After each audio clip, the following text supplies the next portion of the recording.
Saturday, the 30th, just before the new year. And it's going to be awesome today. I have so many cool guests. But before that, I want to thank each and every one of you guys for taking the time out of your day to hang out for an hour or so, however long this thing goes. And I couldn't be more grateful for this year. And let me make sure everything is muted. Yeah, everything is muted. So, from the bottom of my heart, thanks. And I just want to start introducing everyone and have everyone introduce themselves, I guess, and we'll get this party started. So thanks again. And we'll bring Kevin, the main man, in first since he's up here. So we'll bring Kevin and just do a little introduction and happy Saturday, dude. Hey Pat, how you doing, man? How's your day? Good. Awesome. Yeah. So this is gonna be fun because we have different YouTube content creators, but not only that we have different YouTube content creators, we have different avenues of IT, or how people got into IT. So who am I? My name is Kevin. You call me Tech IT Support on YouTube. I do cover like help desk, IT support, system admin stuff. I'm a technical trainer. I've been in IT for almost close to 10 years. I do cover system admin, help desk stuff. What I said earlier, and I'm happy to be here. It's just super exciting, awesome idea to get different YouTube content creators input on certain things. So, like I said, I'm a content creator. I'm a technical trainer. I do tech training for JobSkillShare. I do tech training for military veterans. I do tech training for Rise to Cyber for minorities in IT. I'm also partnered with Blacks in Cybersecurity. I'm also partnered with women in cybersecurity. I'm also partnered with women in cyber jitsu. So I'm friends with a lot of different people in different companies. And yeah, that's a little bit about me in a nutshell. Happy to be here, and that's it for me, Pat. So Awesome. Thank you so much. And I really appreciate that, Kev. Thank you. And the next one we can bring in is the Bearded IT Dad. He's amazing. I love his content. He's killing it. And hopefully 2024 is even better, right? So let's bring him on in and have him introduce himself and go from there. Much love, kid. Well, thank you for the great intro. I am the Bearded IT Dad. I am, at my day job, I'm a director of network operations. And here on YouTube, my whole goal is to try to make IT career success simple. I do that through videos, talking about different certifications and stuff like that. And, I have a really unique story that, I look forward to sharing and stuff, how I got into the field with like no certifications and stuff. And so many people think this field is so intimidating, and my whole goal is to try to break down those walls and make make it easier for those who want to achieve their dreams. Awesome. Awesome. Thank you so much, Dakota. I appreciate that. And I can't wait to hear more of your story. I know a little bit about your story because I was on your channel and I thank you for that. But, we'll get into everyone's story, everyone's goals and achievements this year and what they look forward to in 2024. So the next one we'll bring in is the Cyber Warrior. He's the main man and we'll bring him in and see what he's all about. Let's bring him in. What's going on, Pat? What's up? Go ahead and take the floor, and it's all yours. So yeah, no, I'm the Cyber Warrior. Everybody, for those who know me, I run Security Happy Hour. I've been on YouTube for about 3 years now, maybe longer. I used to do a lot of tech content. These days, it's more about promoting others, motivating others, things of that nature. So Security Happy Hours, really what I love to do every Friday at 7 p.m. Eastern time. But in my full-time job, I am a practice manager. I work for an MSSP, and we deal mainly in the engineering. I deal mainly in the engineering space, while my counterparts deal more in the operations. So I help get things implemented for different organizations. And, from there, I've been in this field way too long. I retired out of the Army in 2017 and been in enterprise, kind of doing my thing ever since for our regular organizations, MSSPs and consulting. I've run the gambit from red team, blue team, even a little bit of GRC. So for me, it's just all about having fun and helping people along the way. Awesome. Thank you so much for that introduction. And next one we can bring up is Josh. Keep it IT, keep it techie, keep it IT simple. Keep it simple. But awesome, Josh. Thank you so much for being here and spending the time with us on this day before New Year's. And do a little intro, and we'll get into the part. Oh, no, actually, we have one more. Sorry. Almost forgot about him. But yeah, introduce yourself and see what it's all about. Hey, Pat. Hey, guys. How y'all doing? I'm happy to be here. Thanks for inviting me over to your channel for this awesome stream of getting us all together. This is super dope, man. I'm super excited. A little bit about myself. I'm Josh. I run a YouTube channel called Keep It Techie, where I cover a lot of different topics, mainly dealing with Linux and Linux tools. So that's a pathway to lead you into cybersecurity. And I don't know. I'm just super excited. I'm ready to get to it. Yeah. But yeah, I've been in the IT field for a number of years, about 15 years. I worked as a system administrator, network administrator. I'm currently working as a database administrator. So I could probably bring a different perspective, from everybody. But nah, just happy to be here. Appreciate it. Awesome, brother. Thank you.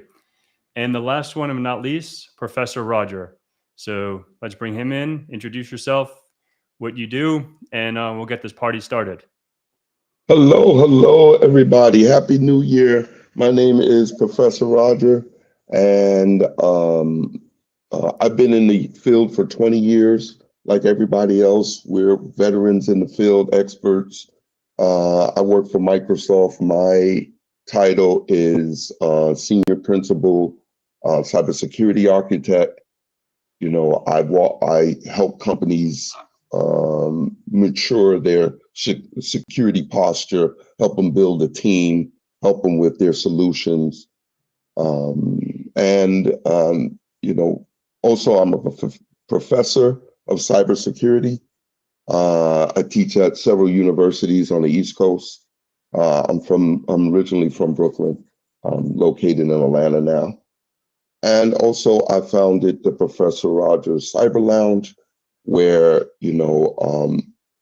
my mission is to help minorities get into cybersecurity space. So I have trainings, sources, career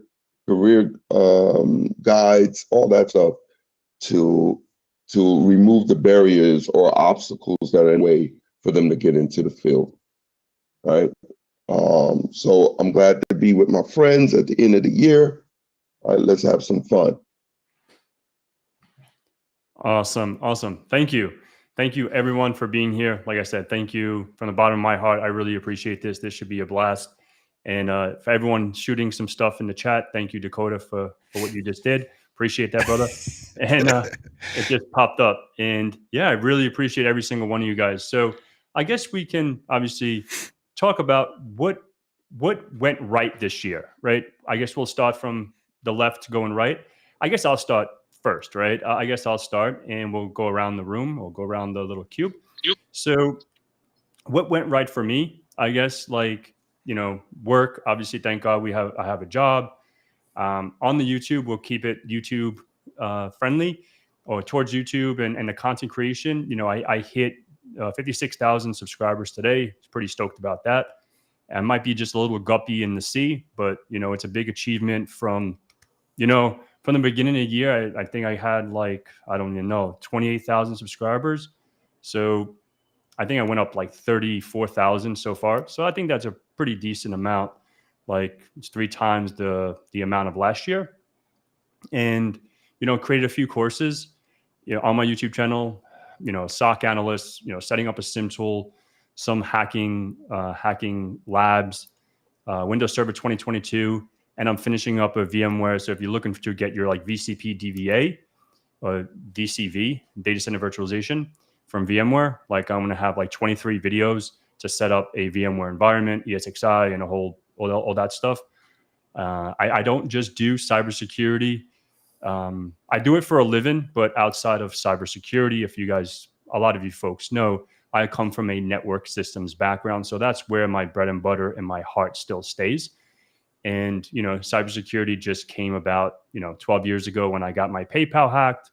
And a lot of people know about my story about that.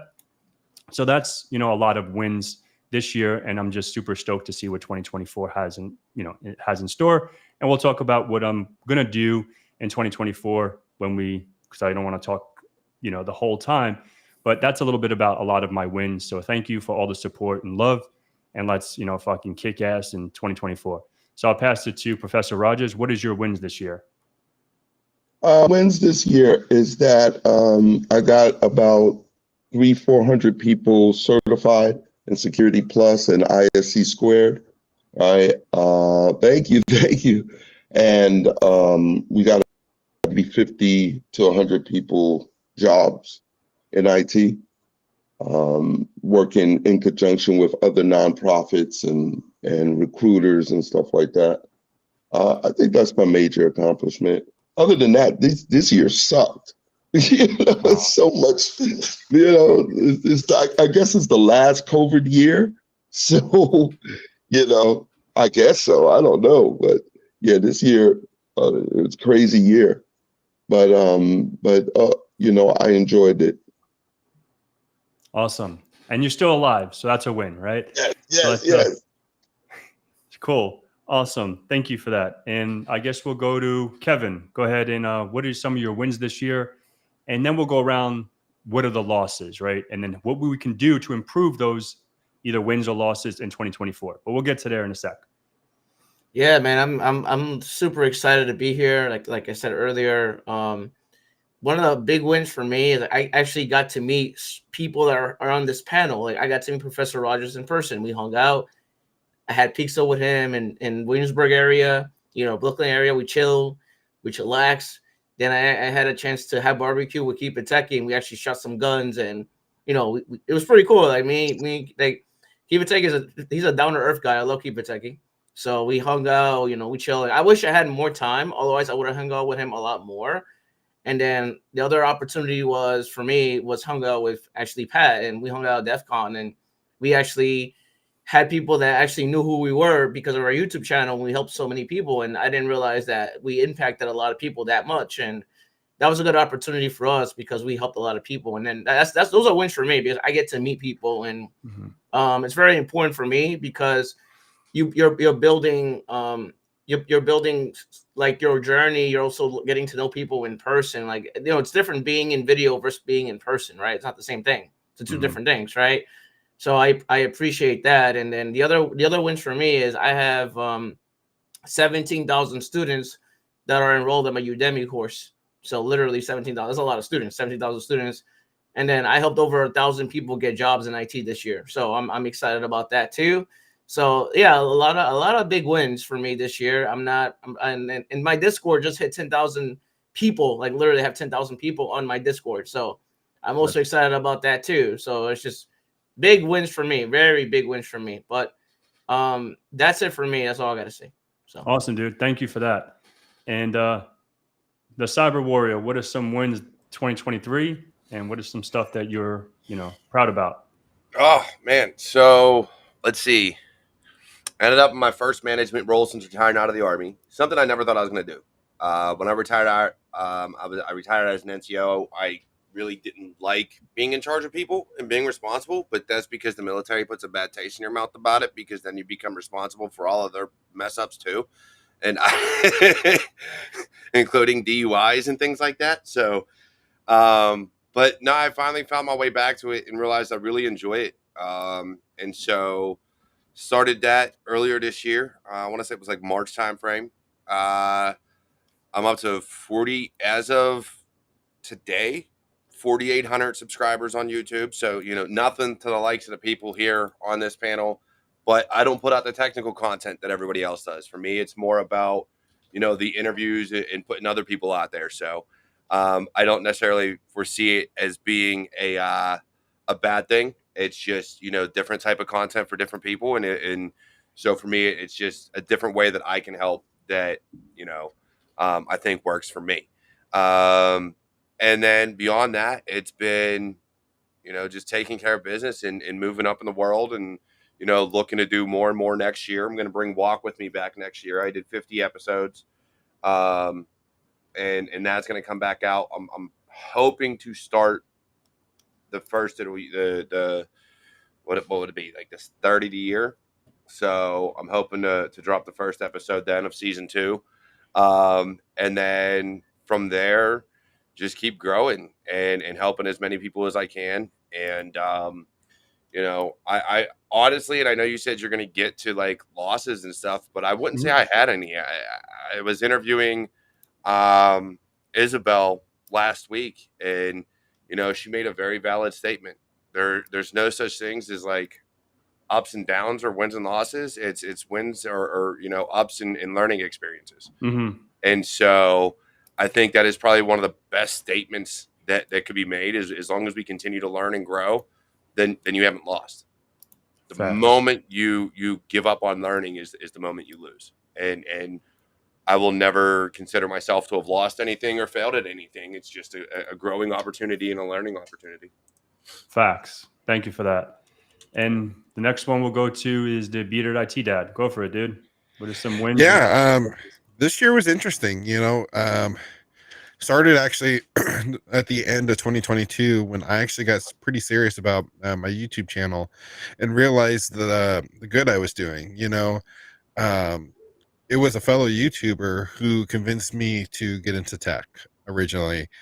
And after I got into tech, it was that same YouTuber that convinced me, hey, you should create a YouTube channel so you can be inspiration and help other people get into tech.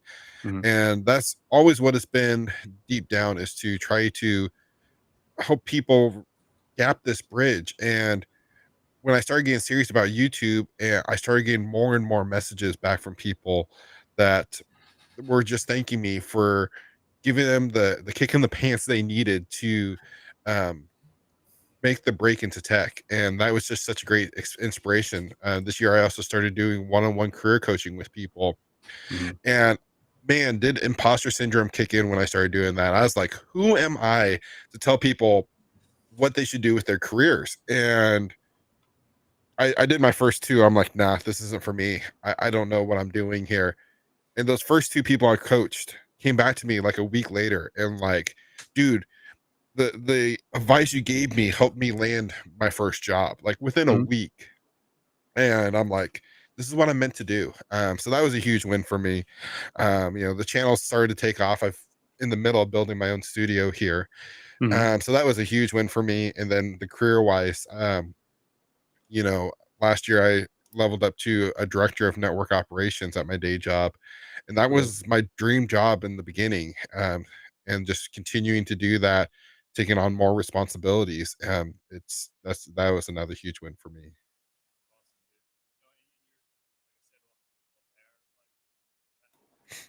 Pat, I think you're muted. Yeah, I think you're muted, Pat. Yeah. Can you hear me now? There you go. Yes. Yeah. There we go. Yeah. So, I really, I really like your channel. Like I said off air, like it's doing big things, and the one-on-one coaching, I saw you start advertising that. And that's something that I want to start getting into too. And I have the same thought, right? Who the hell am I? Like to give you advice, but like what the experience that we have, what the experiences that we can provide to others, why not utilize that skill and not put it to waste? Let's take our legacy, whatever we know, and transfer that to the next generation, next person, to bring that up. But yeah, thank you so much. And go ahead, keep it techie. Did you go or no? No, I went Mm. already. Keep it taking the last one. Okay. Yeah. How y'all doing? Man. Yeah, to 2023 it's been, awesome in my opinion. For me, you know what I'm saying? I got to meet a lot of people. Well, first let me start out this. Let me just talk about some of the, I guess, the wins I got on my channel. So I started my YouTube channel because I became interested in Linux due to a systems admin job. And I didn't think nothing of it. I was just watching other people's videos and I was like, hey, let me just try to document, certain things I'm learning or certain tools that I'm interested in and I want to share with people. That's the whole purpose of me starting my channel. And now it's at like 22K subs, and I just never dreamed it would be that, to that. I know that's small compared to, a lot of people, but that's a huge for me. You Mhm. know what I'm saying? I just never expected it to be that big.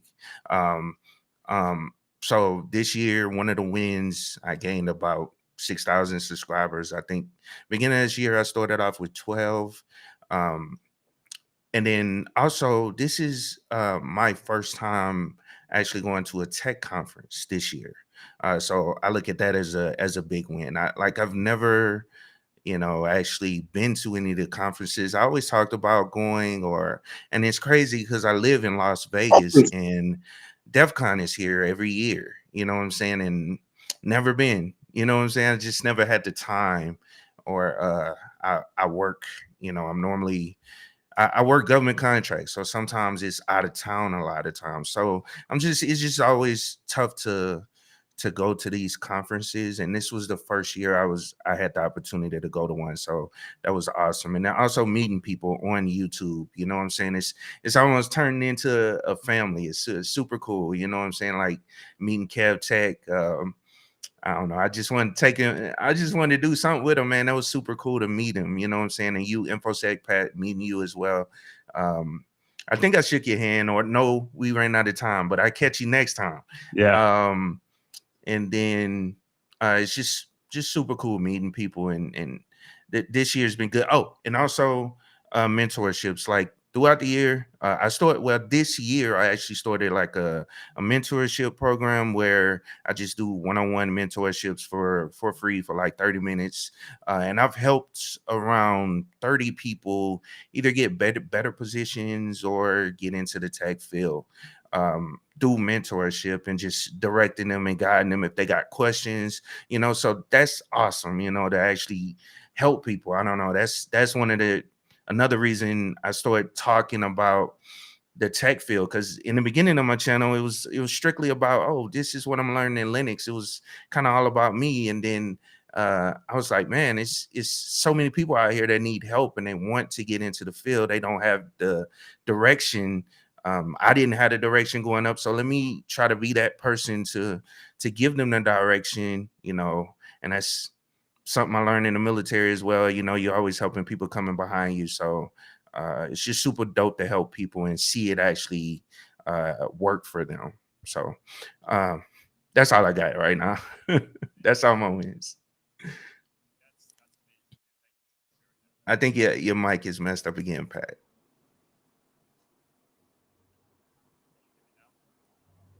Can't hear you. Can you hear me now? Yeah, there we go.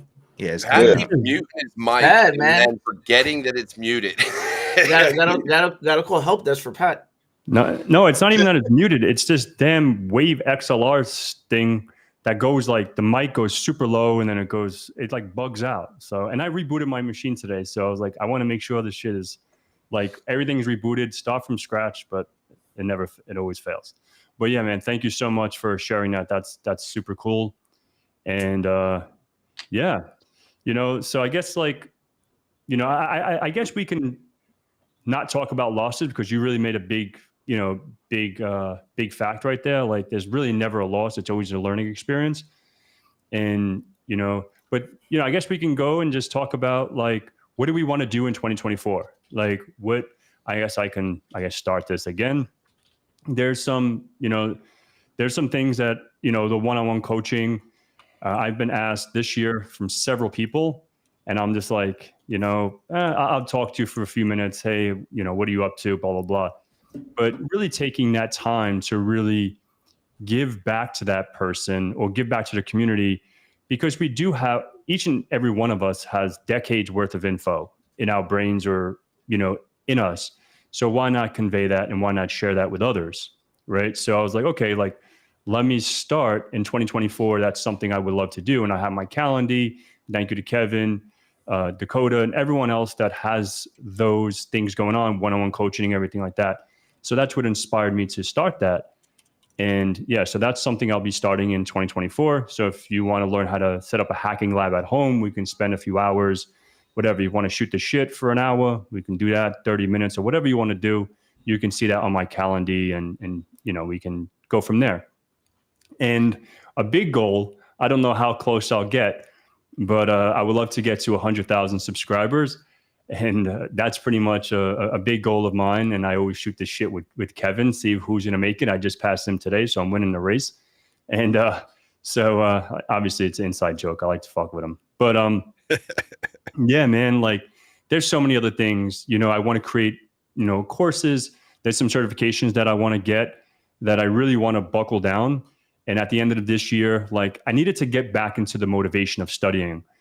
If no one knows, I'm almost 40 years old, so I'm getting up there. So I don't have that drive when I was 25, when I was studying for CCNA, CCNP, and all those Microsoft certs.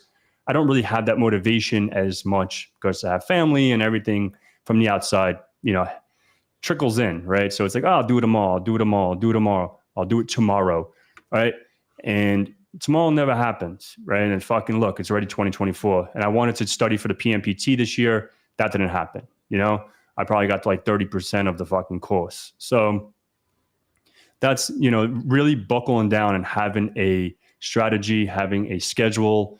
That's really what I want to do. And obviously going to conferences, meeting, these folks and other folks that are offline, the Space Con. And one other last thing I would love to start doing is getting sponsors on my channel and also speaking at conferences.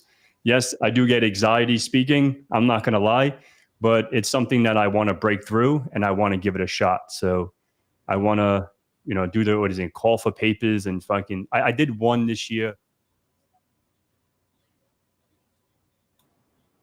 Pat, you ran out again. Pat, your microphone is messed up. Oh,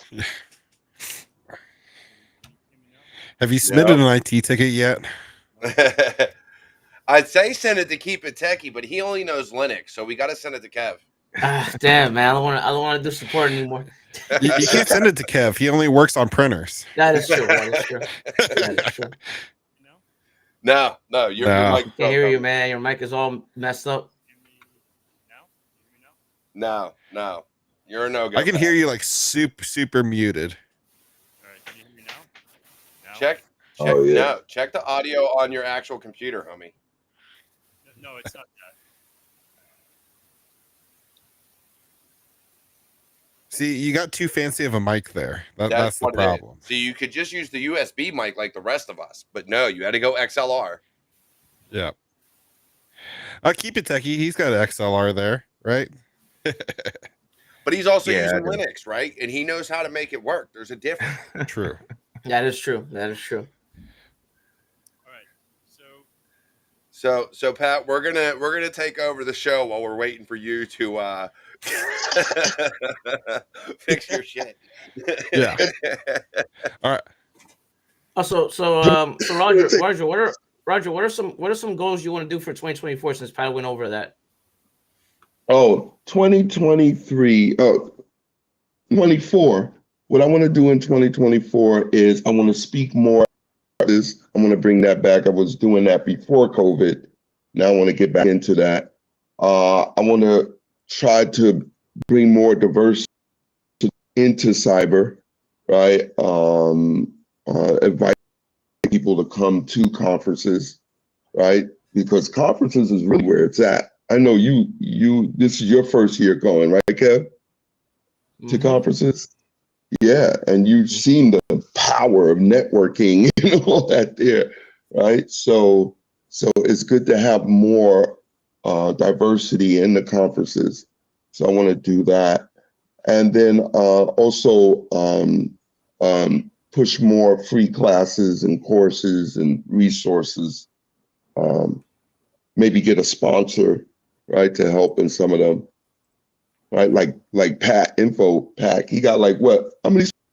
Like Coke, Pepsi. Who you got? Info Pack is your sponsor. All right, can you hear me now? Yeah, oh yeah. I forgot his mic. But yeah. Yeah, you're a little quiet, Pat. Yeah, let me know if you want me to make a juror ticket for you. I got you. Service. Yeah. Service now, yeah. Yeah. Kevin, QR code so he could scan it, and I think that'll fit. So, Bearded IT Dad, what are your goals for 2024? I think my biggest goal is just to continue to grow the channel. I realize it's not just the goal of growing the channel, but it's the larger the channel gets, it means I'm reaching more people and I can help more people that way. So that's I think everything kind of revolves around that goal.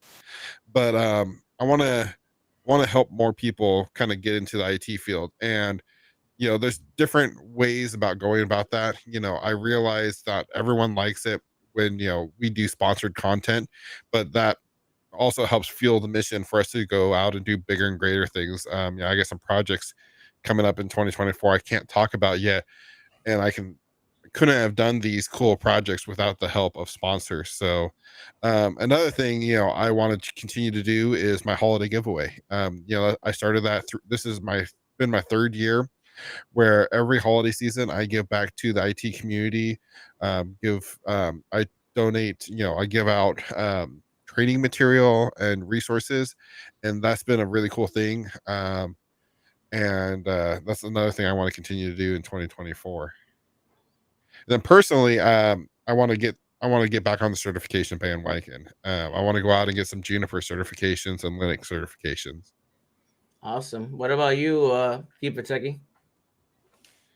All right, so I essentially want to kind of do the same thing Bearded IT Dad said. I'm just looking to continue growing the channel so I can reach more people, so I can help more people get into the IT field. But I also want to make sure I take time because it seems as though I put myself to the side a little bit because I'm always trying to help people, but I need to buckle down and start getting into search of new technologies that are out there. I mean, obviously, cloud is for one. You I had learning AI. I took a little time trying to figure out which cloud to actually go with, which I should have just hopped into it. But I got a fire under my butt at work. We're actually, starting to implement some Azure. So I'm gonna go that route. I'm gonna push to go that route, getting those certifications. So I just gotta continue doing my self-development, the things that I say on my channel. Hey, you guys need to keep getting certifications. I've been kind of slacking a little bit. I got one cert this year. I got Linux Plus, and that was just mainly just to prove that I kind of knew what I was talking about when it came to Linux a little bit on my my channel, because I actually don't use Linux I haven't used it in any of my roles. In a production environment, it's always been a Microsoft environment.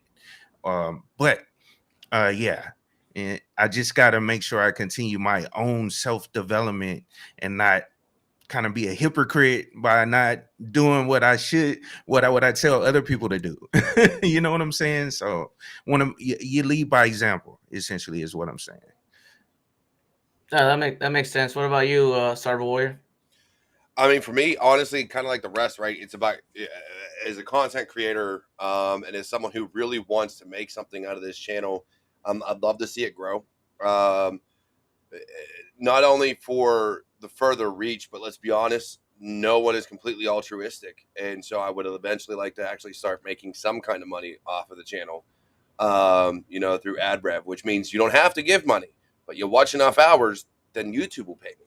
So I'd like to eventually get to that point where YouTube will actually pay me and not other people. And that mainly just comes from the fact that, I'd love to give back more. With as large of a family as I have, I can't dedicate, my salary to helping everybody. Everything I do is an expense, and everything I do is, free of cost to everybody else. So I'd like to get to a point where I could, kind of use that recurring revenue to give back and start doing more giveaways and things of that nature, like I've done in the past, that have all been by donation. I gave away some books from the Cyber Viking, Daniel Dieterman, I can't remember his last name. I don't know. I've got one of his books over there somewhere. But I've done some giveaways. I've had people donate Try Hack Me vouchers that we've given away, and things of that nature. But I'd really like to be able to start giving back and start kind of just recirculating the funds so that the community can continue to grow and learn. But for me, it's all about the channel and just grinding and hustling and making sure that grows. And then after that, I've got a career that I'm proud of and I'll continue to see growth in. But I'm kind of done with the certification things unless it's mandatory by work. I've had more than enough letters after my name that I don't need to do it anymore. I'm now at a point where I want to see other people succeed, and I don't need to be taking up that role of I'll go get a cert and you can't. I'd rather them go get it, and my employees be able to kind of chase their dreams and get to where they want to be in their careers versus me kind of taking money from the organization that could go to somebody else. So seeing other people succeed and grow and learn is really where it's at for me. And I'll self teach myself things. I'll still continue to grow as a technician and as a person, but I'm not chasing certifications anymore. Last one I got was my CISP, or no, my reverse engineering malware. I never used it. That's probably going to expire soon. I'm going to keep my CISP, and that'll be the last one I probably get that's actually worth anything. But other than that, man, it's just growing in my career, bringing people up, trying to get people hired and promoted, and growing my channel and trying to get other people's voices heard. That's the biggest thing to me is get your voice heard. If you're not willing to put yourself out there, I can't make you do it. And that goes for, Pat's been on the show. Dakota, I think I've had you on the show before, and Josh has been on the show. Not yet. Roger's been on the show. Kev's been on the show. We've all done it, and I've had people that is still in college on the show. Actually, I had a kid still in high school on the show. So if you don't know Ryan Marshall, I believe is his last name. My man is a hacker beyond all get out. You want to talk about the term hacker? That is that dude to a T. And he breaks into things and gets sponsorships and is doing amazing things with automobiles right now. So there's just some crazy things out there, and there's never a reason to say you don't know something.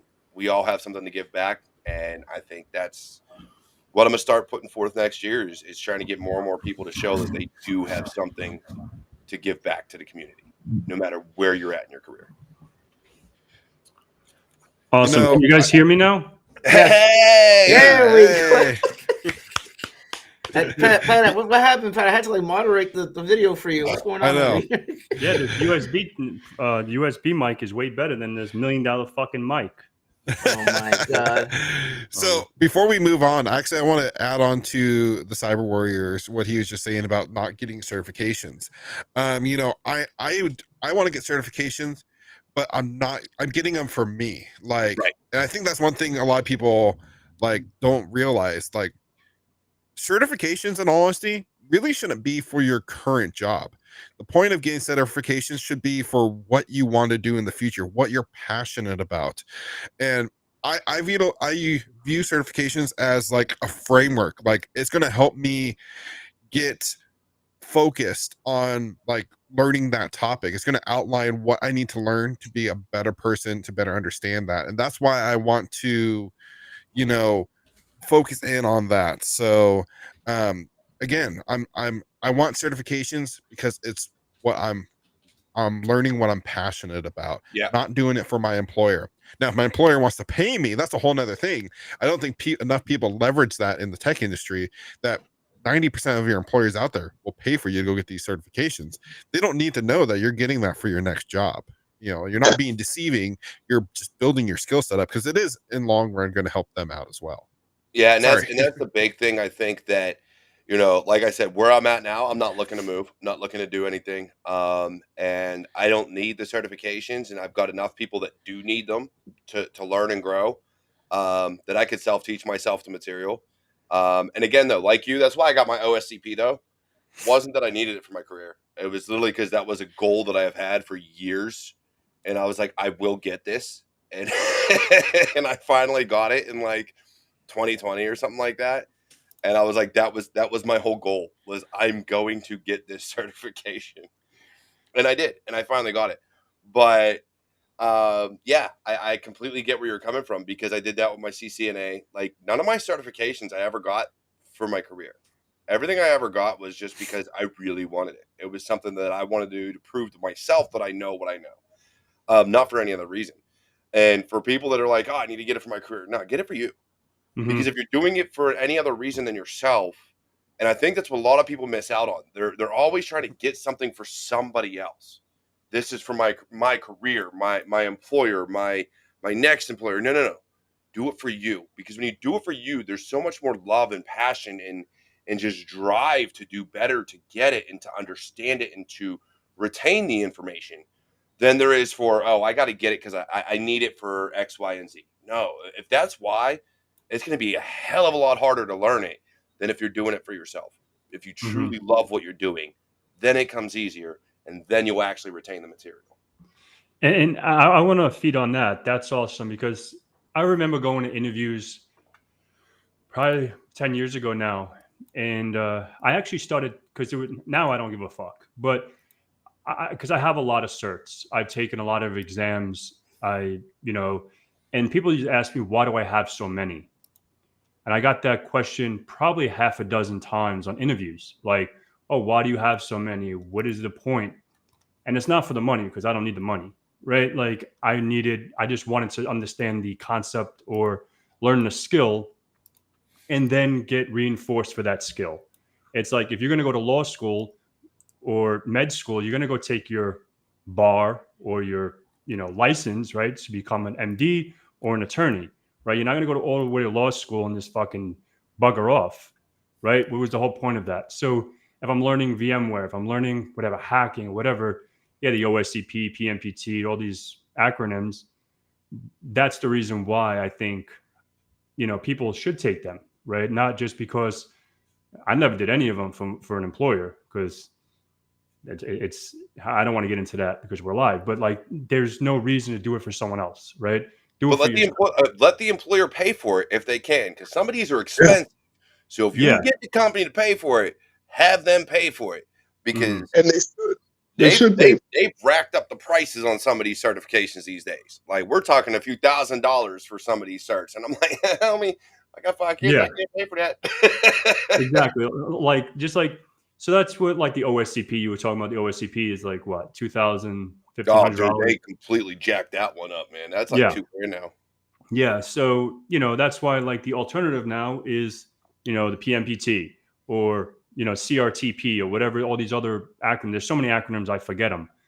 And that's, obviously, and even if you don't have the money, learn the material. There's so much material out there. Channels like John Hammond, Cyber Mentor, Network Chart, all these people that have good quality content out there, fucking learn from YouTube University, right? And then if you have a few buckaroonies, fucking go splurge on yourself. You know what I mean? Like that's what it's all about. Like you don't have to have, thousands and thousands of dollars to start in any of these careers. Help desk, you have fucking Kevin, IT, you have Keep It Techie to learn Linux, you have networking, you have you have so many fucking resources today. There's no excuse, And I will say this though. Mhm. I get that some people are strapped for cash. Mhm. I understand. But with something like TCM, where Mhm. my man gives his courses away at least a few times a year for like $1, Mhm. like, do not steal these courses. If you see, like, if you try giving them away to somebody for free, like, literally, you're giving it away to the general public in mass amounts. You were cutting into something that this dude put all his hard-earned time, money, blood, sweat, tears, everything went into this. Mhm. By doing that, Mhm. why will I keep giving you courses? Why will I keep making you better if you're just going to steal from me? Mhm. So just don't do it. Like that bugs me more than anything else is when you take from, I don't even care if it's OSCP. When you start taking material and instead of going through the course, downloading it for free from somewhere that's whether it's pirated or not, or you just have a buddy that's like, oh yeah, take these PDFs. No, sorry. Mhm. No, like I have no respect for that. Yeah, Mhm. and I agree with you. If I got in now, I agree with you, Cyber Warrior. I mean, it's plenty of free resources out here that you can take advantage of. I mean, Free Code Camp has a course on pretty much any and everything you could think of in IT.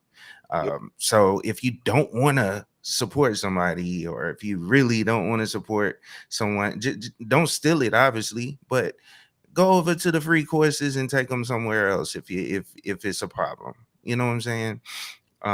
But it's plenty of resources, just kind of like what you said, Pat. YouTube University. I've created courses. I got courses out there on like a Linux course, MySQL course, that's out there for free, 100% free if you guys want to take advantage of it. But it's I'm not the only one. I don't recommend you look at one resource either. Make sure you look into other resources, other people that are out there putting out information, and use that as well. So, but yeah, get those certifications and be strategic. That's what I was going to say. I was going to add this in there. Be strategic when it comes to it. Especially if you're really trying to save money, just make sure you be strategic and work back from the job that you're trying to get into. So if this job that you're trying to get into requires this, and this, be strategic and work towards those certifications as best you can in order to get you there. Yeah, the worst thing you could do is say, I want to get into cybersecurity. Where? What do you want to do?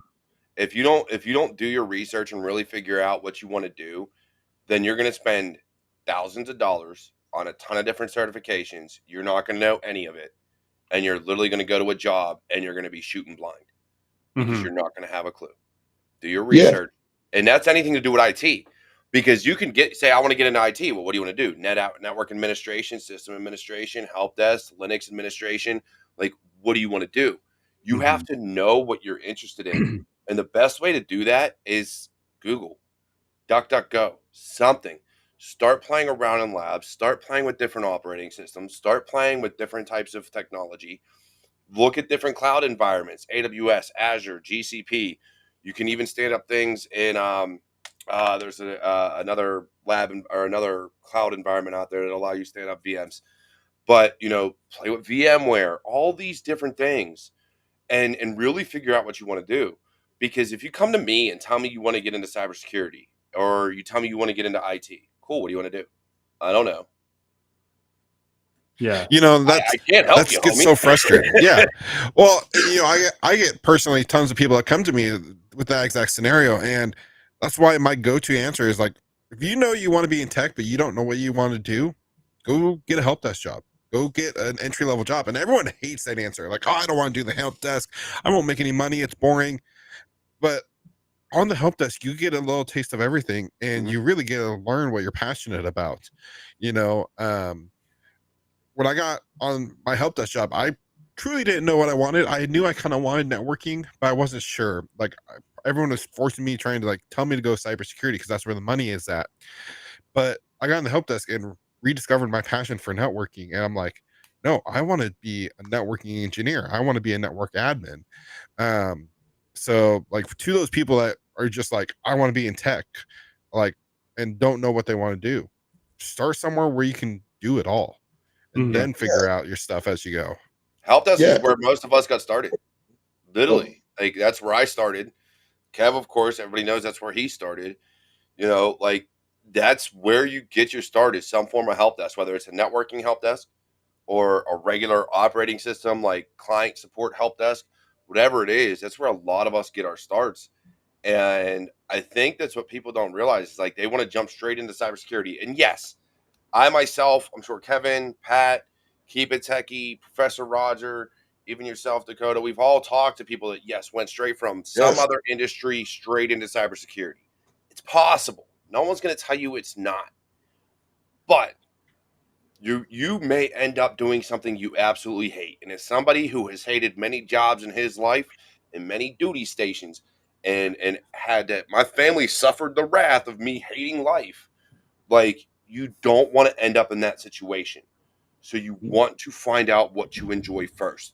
It is best to sit at a help desk for 6 months to a year, get your feet wet, really play around with everything, and then move on up and move on out, than it is to get straight into cybersecurity and you end up sitting in an analyst role when you really like GRC or you really like pen testing. Derek, let me rebuttal on that actually, because I do work in IT support. I worked in help desk for a while, but the thing is with me, and I tell everyone, help desk is a good place to get into if you're brand new to IT. But then I also say that it really depends on the person. It really depends what you know. It depends on a lot of scenarios. It really depends on a lot of different things. I'm not gonna recommend help desk to everyone because I know that some people don't like dealing with customers. Some people don't like people screaming and yelling at them. Right? This is just my personal experience. I've seen people skip help desk, and I agree with you. Some people do skip, help desk and go into cybersecurity. There's certain people that skip help desk and go to cybersecurity. Like, but do I recommend help desk to everyone? Like for me, it's like yes and no. It really depends where you're at in your career, what you know, what certs you have, who you know. It's very involved. So it's just like so hard for me to answer that question, if that makes sense. So Yeah, I'll chime in. Also, I'll chime in for that. So, like, I guess, like with the help desk, I think the best thing to do in that regards is just like how, a buddy of mine, Devin, you guys seen him on the channel, also known as Owned. He just started IT, 7-8 months ago, right? He came from the oil fields and doing other shit, and he works for a friend of mine, like at MSP.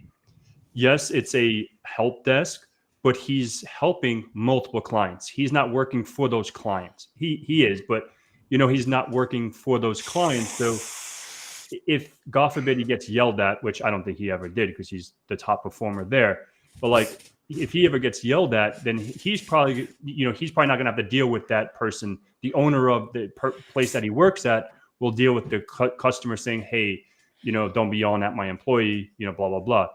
But I think like where Kevin's coming from, he comes from hedge funds in New York. New Yorkers can be scumbags, right? They can be dicks. Mhm. So Yeah. and it is what it is. So they think they're fucking hot shit. They think they're the best. So like, and obviously I'm not saying this to be a dick, but answer me. I want to say it live. Were they white? Probably, right? And you're Hispanic. So there's things that go into it. And in they New were York. entitled because they were hedge fund people, which means they Yeah. had multi-billion dollars of, Mhm. of money that they could just do whatever the fuck they wanted. So let's Yeah. be honest, it really depends on when you work. Because me at help desk in the military, and then working desktop support for Department of Energy are completely different than like hedge fund or FANG or something like that. You're gonna have different people. There's a reason I didn't work for a law firm. And it is because when I sat there and said, I'm going to do shit my way, they said, oh, lawyers don't like that. And I said, I didn't care what the lawyer's like. You're going to do what I say because I'm the one running your shit. And they said, oh, no, we can't hire you. It's the way I operate, homie. You're going to do shit my way or we're not going to work. And we didn't work. Cool. Yeah, I wanted to say something Go for it. about that too. If you don't know where you're going, there's people out there that will take you for a ride. Oh, you don't know where you're going? Oh, jump on this boot camp or jump into this program that's $20,000. Well, you figure it out at the end after the check is cleared. So you want to make sure you know where you're at because there's predators out there that will take your money. Mhm. Right. And I guess that's capitalism, but you got to be careful, guys. So you can't just wander around with money in your pocket saying, I don't know where to go. It's like Vegas out there. You do that in Vegas, you will find out where to go very quickly. Right. And it's the same thing here. So you want to get with a mentor. You want to join a community. So that way you could get some good advice on what direction that fits you. At this time, the people that are getting in, they have a great opportunity because when we got in, it was only help desk. That when I started, it was help desk. That's it. You figure it out from there, right? But now there's so many opportunities. There's so many different avenues that are open, right? So now you have a choice to say what fits my personality, right? I never had that choice, right? It was, you handed stuff. I was handed a firewall. That's how I learned network security, but now people can actually go for a network security job, go for somebody mentioned in the chat, GRC, to go for that. So now you could slow it down, do a free personality test, and then match that to the job roles. I think that's what Cyber Warrior was mentioning, right? Match that to, your personality to a role because you're going to jump in a role because someone said this is hot, and then you're not going to like it. Look at cybersecurity right now and how many layoffs there are. Hey, we're going to be on this climb, and this is going to be a banging career field, and you're going to make millions of dollars. And how many layoffs have we had in the past, like 3 years? Yeah, okay. Yeah. Go ahead, I'll wait. No, but I was gonna say, guys, that if people that are watching, we all have a Discord channel and it's free, right? Why not take advantage of the free stuff? Like, go on Discord and talk to people. I think all of us have a Discord server. Yeah, we all have I'm on them all. Yeah, so We're actually, I think we're all on each other's, just kind of. Yeah, like, why not? Why not? Like, it's free, right? Like YouTube is free. YouTube is free. Discord is free. Like, why not go and talk to people on Discord and see what they tell you and see what advice they give you?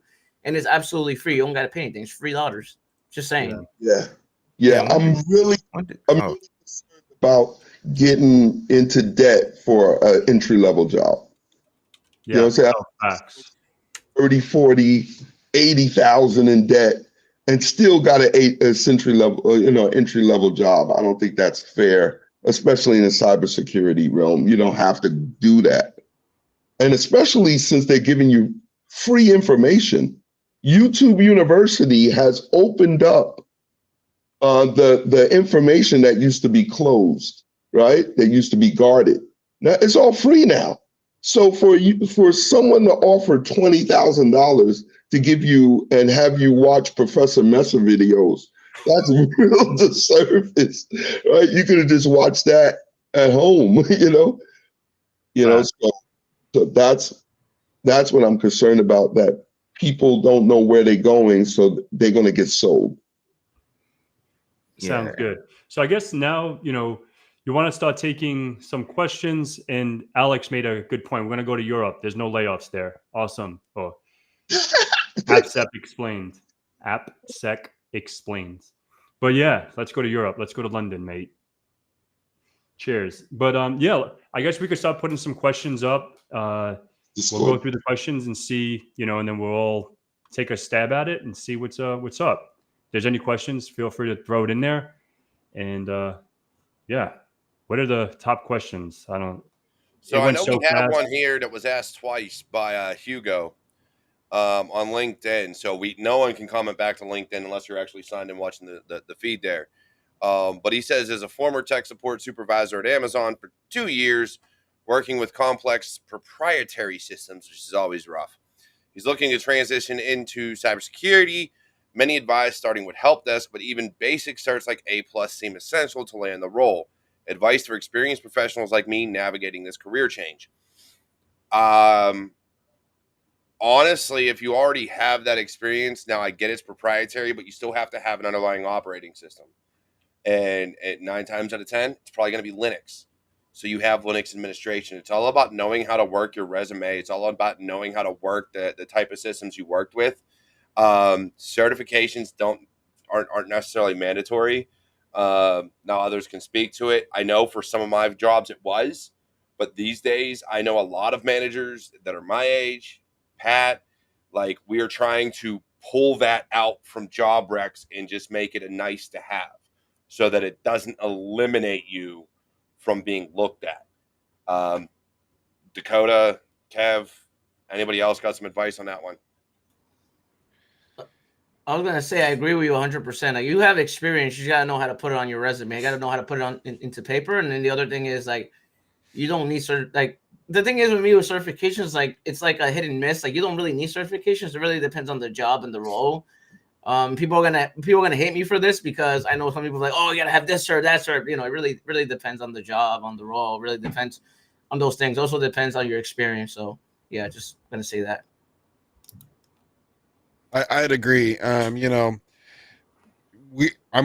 recently hiring for a position at my company, and we've removed a lot of IT certification requirements out of the position because I care more about the person's soft skills than the personality. I can train anyone on to do anything in tech, the hard skills, but what's going to come down to it, the thing I can't train is be a good communicator, be a, hard worker, be able to talk to non-technical people in a way that doesn't make them feel like you're talking down to them. I can't train that. You have to have that skill already. So when I'm interviewing people for a job, I care more if they're going to be a good fit with my team than if they actually know what they're doing. What they, it matters to a degree that, they can get their way around a CLI and stuff like that. But, I want to make sure they're eager to learn. If they're eager to learn and they have the right mentality, they're going to go places. And that's how, like, I've landed all my jobs. All my jobs have been jobs that I was so underqualified for, but every time my hiring manager came back to me and said, "Look, you weren't the most qualified person. We had people with college educations and stuff like that applying. I hired you because of your people skills, your personality, your drive, your candidness, and that's why we picked you over everyone else." But and let me just add one more thing, because I know you guys want to say something, but let me add one more thing, because I go to the cybersecurity executive summit every year, and I get the same answer every year, and they tell me, like, can I work with you 8 to 5, or am I going to strangle a living hell out of you? That's the answer that I get from executives. Like, can I work with this person, or this guy gonna be a jerk or an asshole, right? If your personality sucks, nobody wants to work with you. That's just the reality of jobs. I'm just saying. So Well, and that's the thing, right? So when we're looking at jobs, when we're looking at getting hired and things like that, the soft skills are the biggest things. Now, I've seen other people talk about certifications here too. Some more comments came up. Sonic profile pic guy was on my chiming in yesterday. He does make a valid point about the certs, and this is what I will say about certifications. This is what I say about anything you put on your resume. You better be able to speak to it. I don't care if it's Yes. certification. I don't care if it's, I have knowledge in this, whatever the case may be. Those objectives on certifications, you cannot have a certification, but you could put on those objectives that you actually know them, or which ones you do know. So for me personally, I know Python. I know how to read it. I know how to dissect it. I know error code, and I can look through and I can fix things. But I cannot write in a Python program from scratch. Doesn't mean I don't know Python. It just means I'm not a programmer. So when I sit there and put Python on my resume, I will outright tell people that. So it all comes down to what you portray. And for me, like Dakota says, people skills are the biggest things for me, because that has been how I've gotten as where I'm at in my career. I've been working for the same guy at 3 different companies. Why? Because he knows A, I can talk to anybody, I can sell ice to an Eskimo, and I can make shit happen. And B, because I can do my job. But I talked to him before I retired out of the Army. He's a fellow military veteran. We hit it off. We connected, and we were like, all right. And when he had a job open up, he goes, yo, I got you. So that networking, that being able to talk to others, this is why getting out in conferences and networking with people and getting out of this social anxiety bubble that we find ourselves in, especially because of COVID. So many people are afraid to get sick. Oh my God, I can't catch the flu. No, get out there. Get away from it at this point. If you got to wear a mask, wear a mask. I don't care. But get out there and talk to people. Let people meet you. Let people see you. And let people know who you are. Because without that, good luck. Because we are getting away from the time in a time of age where you could just be a person in the shadows behind a keyboard. Very few of those jobs exist anymore. And the ones that do, they're not gonna get you very far. You're not gonna make it very far living in the shadows, because in order to come up the ranks, you got to be able to talk to executives. You've got to be able to talk to directors. You've got to be able to interact with your managers and your teammates. And if you're not a team player, I'm not hiring you. Mm-hmm. And that's cool, and that's good that you say that, because if we're talking about in the trenches and behind a computer in a hoodie in the dark as a pen tester, ethical hacker, or whatever you want to call them, when they talk to the client and convey that debrief or do that report, they have to speak, right? And that's where I have no problem. It's weird. I have no problem doing that, but this shit gives me anxiety. But yeah, so like just talking to a client and just debriefing what you found, that's a skill, right? That's not, you can have all the hard skills, right? The technical skills and hacking your way, around an app or AD or whatever you're hacking. And that's one thing I vouch for TCM, right? That's what I'm really looking forward to to see how not only you get to compromise a domain or whatever the exam entails, But once you're done with that, you have to present the report. I don't know if it's to Heath or maybe Alex or Zach, whoever is at TCM. I don't know. Maybe they rotate and, debrief this finding and how they were able to exploit that domain or whatever the case may be.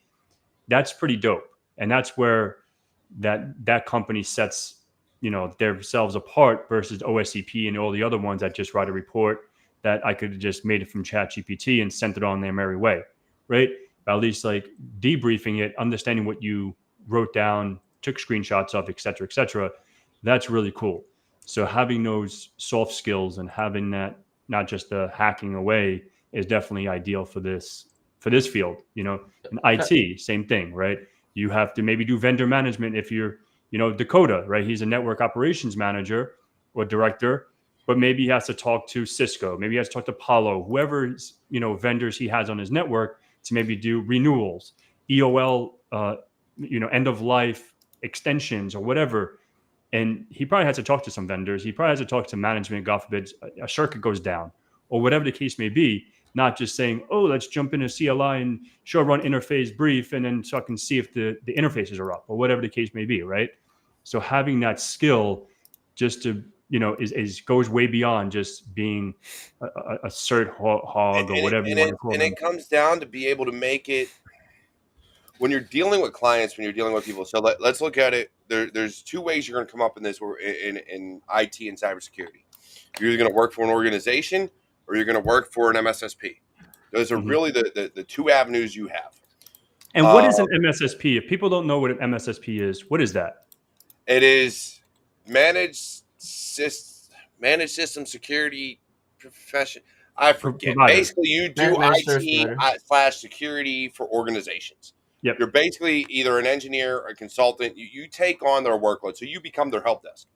Yep. You're a third party. You become either their help desk or their SOC or their network engineers, whatever the case may be. It really depends on who you work for. Like where I work now, we could be your SOC, we could be your firewall managers, we could be your MDR, we could be your pen testers. There's a lot of things that the company I work for offers. A lot of services, patch management, vuln management. We run the gambit. So it really depends on where you work. But you come up in these organizations and you have to be able to talk to people and clients and managers in such a way that you could manage service professionals. There you go. See, got you. Thank you. And sometimes it's security services. MSP, MSSP, same thing. One has security in it, one doesn't. But you have to be able to delve into the technical without going too technical. But you have to be able to make the client happy. Your client is either the company you work for or actual other companies. And if you can't portray the information and in such a way that they realize, okay, we need to make these changes or we need to do X, Y, and Z, eventually it's going to look like you're not doing anything for them and you're getting fired. If you can't portray why you're there and the things that you're doing for them, you're getting fired. Either from an organization or because let's be honest, when things work, it looks like you're not doing your job.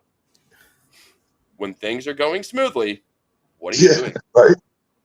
Why am I paying you? And if you can't reiterate that information and provide some type of back brief as to on a monthly basis, hey, these are the things we've stopped. These are the things we've done. This is da-da-da-da-da. And if you can't portray that, you're getting fired. Because why am I paying you? Because it's going to look like you're not doing anything. Yeah, that's definitely some good stuff. Go ahead. I was gonna say, I think Keeper Techie wanted to say something. I know you wanted to say something earlier, Keeper Techie, but we kept cutting you. It's all good. It's all good. Nah, y'all kind of on point with everything y'all saying, and it's really. I was just gonna add. I mean, like soft skills. Just reiterate some of the stuff you guys said. Like soft skills are important. You can have all the certs in the world. If you can't get in there and interview and explain what you know, it's going to be very difficult for you to get a position. You know what I'm saying? And so just being able to explain yourself and communicate in the best way possible that you can as a person, and also show what you know, because they're going to ask you, sometimes they're going to want to see projects you've worked on, you know, and if you're able to pull those up in those interviews and put it in front of their face, they'll be able to see, you know, that you know what you're talking about. But yeah, soft skills. That's all I was gonna add. I appreciate it. No, that's There was good. another Yeah, one. soft Yeah, I was gonna say because Dahi Light Reel. He said that's why, regardless of what IT field you get into, if you move up the chain long enough, the top always ends up in administration, project management, or some role where it's more soft skill than IT. yeah, but soft skills are important. You know, I'm a hiring manager, and you know, you can have a lot of skills, which I met people that have a lot of skills, but they don't have team dynamic, and I don't want to mess up my team, you know, because then I'm in trouble. You know, if I lose key players in my team because I brought somebody on, that is detrimental. So it's very important. A lot of people haven't worked on a team before. There's some industries that there is no team, right? I mean, you know, you come as a nail technician or a truck driver, you don't even work with people most of the time. So yeah, that is very important, that you know how to work with a team, and and you're teachable and coachable. That's another problem. They're not teachable, right? And as well, we're seeing that, and I think a lot of that, and let's be honest, that comes from people my age. That comes from the parents my age that are bringing their kids up that aren't coachable. If you are not playing team sports and you are yelling at a coach for yelling at your kid for messing up, you have now made your kids the ones, or actually, we'll even say, actually, yeah, about my age, maybe a little bit older. You know, you're bringing up adults that now are not teachable, because now when they're screwing up, I can't teach you because you're not paying attention because you think you know everything. Yeah. And let's be honest, as a kid, I thought I knew everything. No matter how many times my dad told me I was wrong, I thought I knew everything. And he'd give me advice and tell me this, I'm not going to get mad if you don't take my advice, but this is my advice. Either learn or don't learn. And let's be honest, I learned a lot of lessons the hard way. I took out car notes I should have never took out. I sat there and took out loans I never should have took out. I have done things I never should have done, but my dad advised me against it. So then as I got older, I was like, man, my old man was right. I really should tell him that one day. Like, I really do need to tell him that one day. But I learned those lessons. But then things became, oh no, baby, it's okay. Look, I'll do it for you.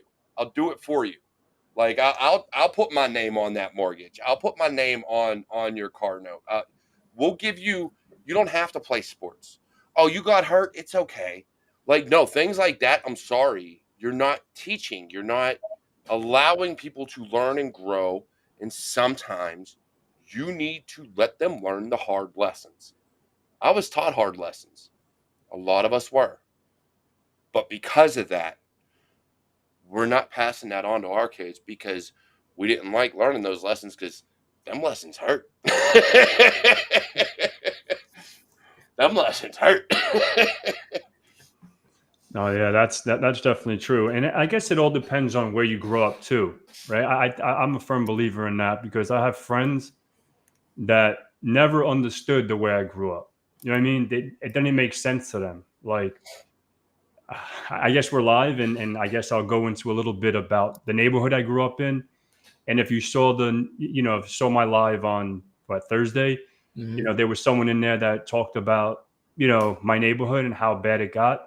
Like, it got so bad. I used to, probably Kevin knows, probably Roger knows, but I used to be able to carry a straight blade under my tongue and spit it out. Yeah. That's what we learned. Right. And because even to go into school, right, we used to have to go through metal detectors. So the only place that they, back then, or we used to hide a knife or something near a side of the school by a door, right? And then we have your buddy, we'll get into the school, let's go to the side and go get our weapon, just so we can bypass the Man, security. y'all were dirty, man. We just used Yeah. fists. Y'all No. were bringing weapons, man. We Yeah. did the real man stuff. We just Yeah, it bringing was- fists the whole day. Yeah. It was bad. You know what I mean? So the lessons are like, you never know. And growing up like that, like always thinking someone's out to get over on you, to scam you, it sucks, right? It really sucks, because it's like with my daughter, or like kids growing up, it's like, be careful because that kid might try to rob you. And it's like, fuck, like, is that the right way to even say? Because that's what I grew up with. You know what I mean? Or like, don't let them, for an example, and this is a real world example. I don't know why I want to say this, but like, I grew up, like, if someone picks on you, do something back, hurt him, right? That's the way I grew up. Now it's like, oh, go tell the teacher. Oh, no. You're a That fucking don't fly. rat.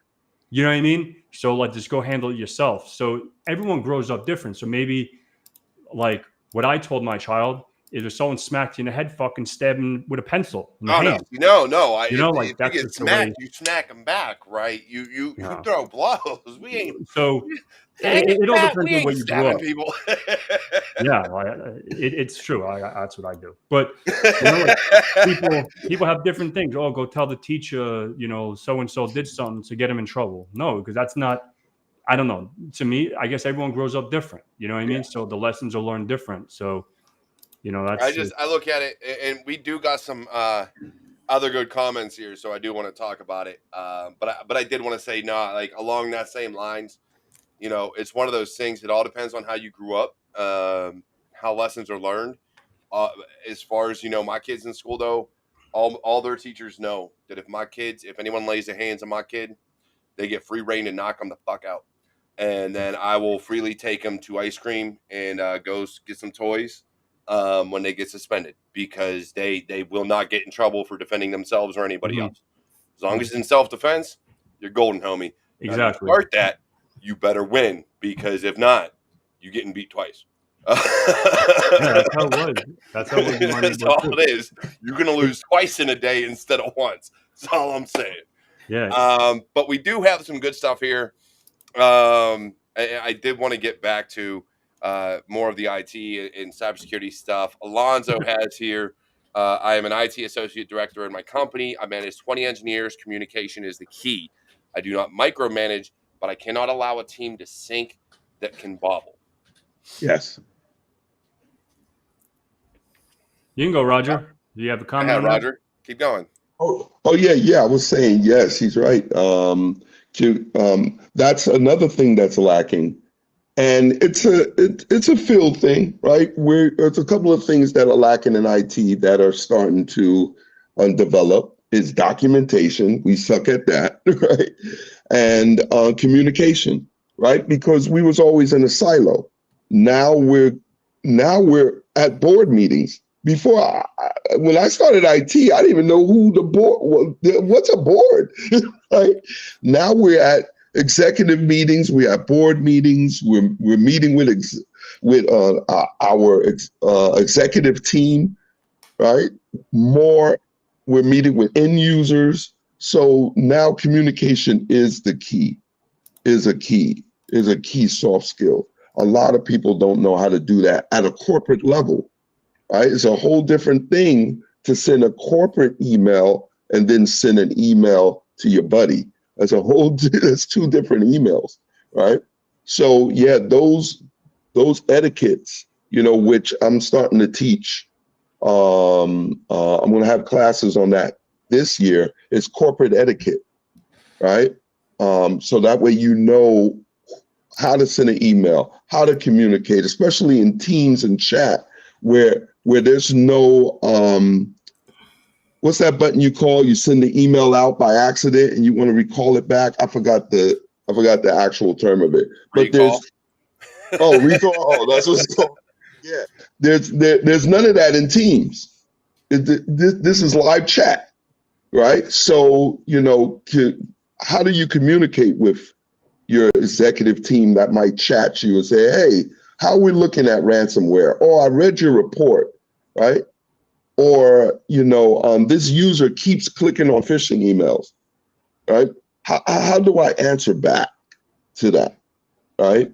In a team environment, Do I go over my boss's head? Do I communicate that with the boss? So those are the things, the corporate etiquettes I think is missing too. I see that in interviews a lot.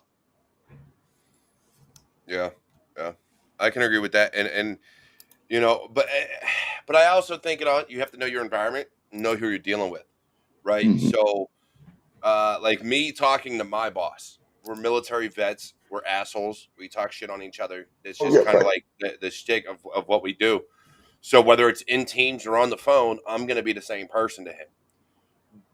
But we also do the same thing when we're in with our guys. Like we will talk shit to each other. That's just our teams. That's how we roll. And if you can't, like, I call my counterpart an angry dwarf. Like I like we have jokes. That's what we do. If you Mhm. can't take that, it does to the point of it makes it very hard. Now, would I talk the same shit to my boss's boss? I don't know him that well, so probably not. Probably not. The VP, nah, I'm probably gonna sit there and be nice and be like, yo, homie, sir, uh, um, so what we need to do about this is X, Y, and Z, and be more professional.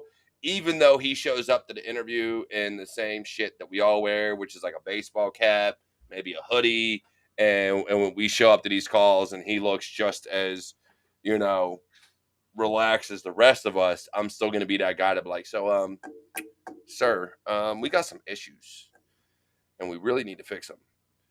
Unlike, you know, when I'm dealing with other people and I'm like, look, dude, you're going to do shit my way. And that's all there is to it. Yeah, let me hop in there and answer a question right fast. I saw in the chat as well. And it was basically saying I'm starting a government contractor or a Oh, contract job in a month, but I got to get Security Plus certified. Any suggestions on best Yeah. preparing to pass it within 1 to 2 months? Um, I'm doing Jason Dion's whoever Udemy course. Yeah, one thing I just want to say to you, just look into as many resources as you can in order to get into it, and basically Security Plus, and I was just going to explain that to other people that may be looking to get into government contracting.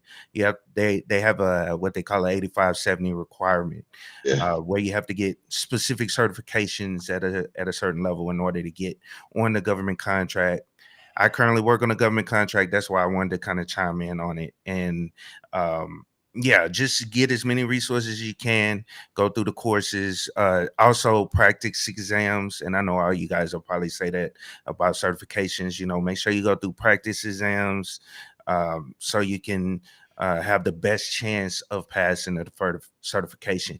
I don't recommend people rushing like that, but do what you can within this. Take advantage of all the extra time you have within this 1 to 2 month period that you're studying for this exam to take that test and pass it first go around.